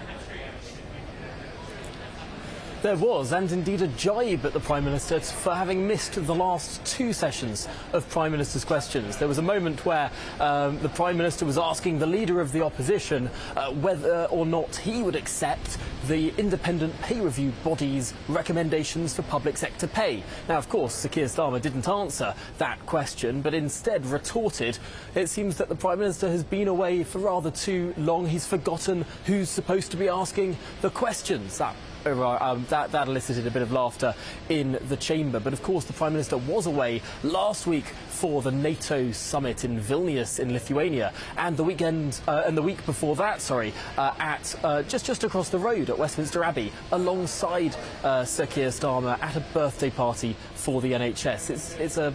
Perhaps it's a wonder whether or not the Labour Party would have preferred the Prime Minister at those important events or at Prime Minister's questions, but nevertheless the criticism was there still. But perhaps the biggest news line grabbing moment of Prime Minister's questions didn't come from the sort of tittle-tattle back and forth Punch and Judy display we saw between Sir Keir Starmer and the Prime Minister, but actually came perhaps from 2 questions from Conservative backbench MPs, both Sir Jacob Rees-Mogg, who asked in perhaps a little bit of a cryptic way, not naming any names, but instead saying an opposition politician and the removal of his bank account with Coots, a member of the NatWest Group, 40% of course owned by the taxpayer. But then a few questions later at the tail end of the session, David Davis asking much the same question. The Prime Minister did come back with a response, though, that there will be new laws being brought in terms of transparency around why people might have their bank accounts removed. That was one of the biggest bugbears in this entire saga, that Nigel Farage needed to submit a subject access request to his former bank in order to find out why on earth his account was removed. And perhaps some consumer advice too from the Prime Minister, Mr Farage, saying he could use the services of the Financial Ombudsman. Yes, that has not gone down particularly well with fans of Mr Farage. There's been an article in The Express just in the last hour or so gone online that criticises Rishi Sunak for that glib response. Of course, anyone can seek recourse through the Ombudsman, but that is the situation as things stand currently. Perhaps people asking that question and worried about sort of a political bent to banks and whether or not opposition or indeed pro-government politicians would find themselves without a bank account due to their political views. That seems to be of concern, and to be fair, we have seen concern around this discussion from people both on the left and on the right, supporters of the government and supporters of opposition politicians too. Tom, in a very busy Downing Street there, thanks very much for updating us. Now, the Labour Party has officially launched an investigation into two councillors, Kizar Hussain and Afad Nawaz, after they were filmed engaging in what was termed sectarian chanting and leafleting for an extremist movement targeting a minority Muslim group.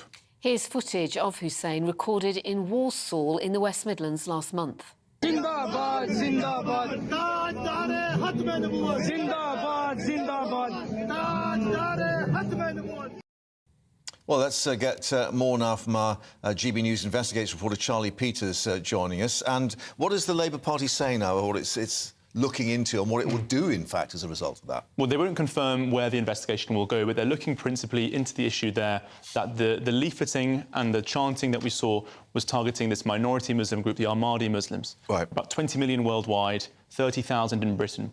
They differ theologically from the majority of Muslims insofar as they believe in having multiple prophets, the potential for more prophets.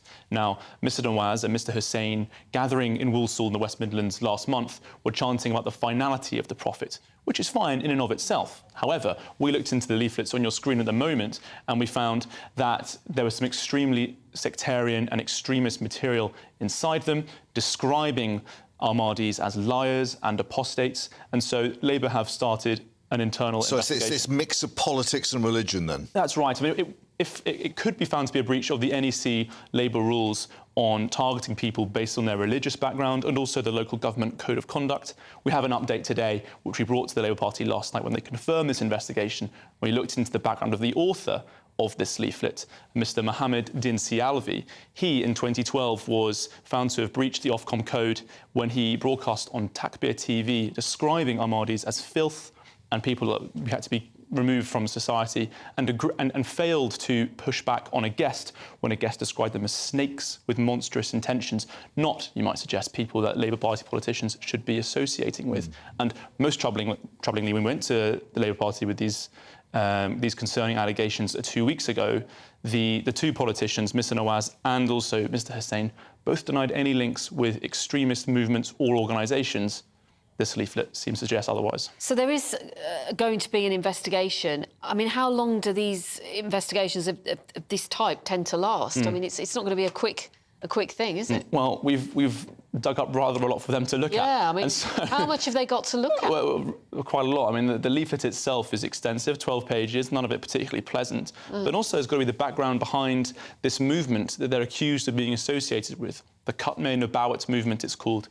It's popularised in Bangladesh and Pakistan, but it's growing its followers in Britain. And there was a murdered shopkeeper in Glasgow, you may recall Asad Shah, in 2016. Followers of this group celebrated this man's death because he was an Ahmadi Muslim. And there are now concerns that links with that organisation are growing in Britain. So this is outside Walsall as well, then? That there are other areas where there's concern? It's a global concern, and we have seen recent reports specifically in Britain, where this movement is spreading. In South London, there was a mosque in Stockwell, which was found around the same time of the death of Assad Shah, his murder, that was also sharing leaflets calling for the death of Ahmadi Muslims. And has there been any response from the Ahmadi community itself on what's been going on? So I've reached out to them several times, and they've confirmed, that this is run-of-the-mill for them, quite concerningly, that they regularly face persecution for their stalls.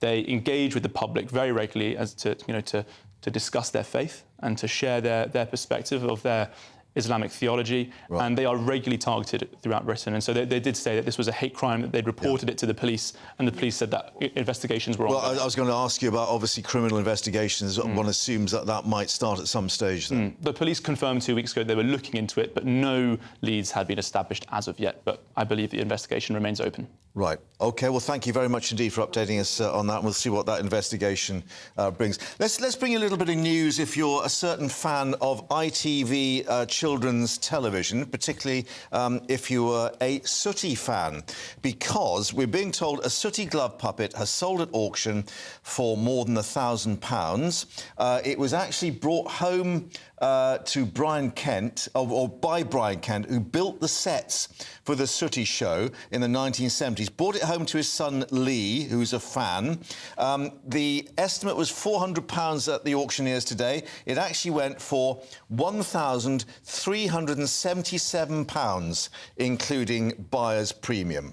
And if you're one of many maybe watching now thinking, what on earth is Mark going on about? Let me just tell you that Sooty, the Sooty show, was created by actor and comedian Harry Corbett and was produced for the BBC and then moved to ITV. And the Sooty show, which was Mark's favourite programme, followed Sooty the bear and his friends, Sweep the dog and Sue the panda. Maybe that is bringing back some memories for you. But in 2018, an original Sooty from the 1950s sold for £14,500. How time changes from 14,500 to 137, so inflation in reverse. Absolutely. That's it from us. Bye-bye, Sooty. Thank you for your company. That warm feeling inside. From Boxed Boilers, proud sponsors of weather on GBNews. Hi there, it's Aidan McGivern here from the Met Office with the GB News forecast. Showers for many of us today, hit and miss downpours with some sunny spells in between, and it will be turning drier later as the showers fade away. Low pressure still with us, but it is moving away, and so the more persistent rain that many places saw on Tuesday, well, that's out of the way, but showers have replaced that rainfall.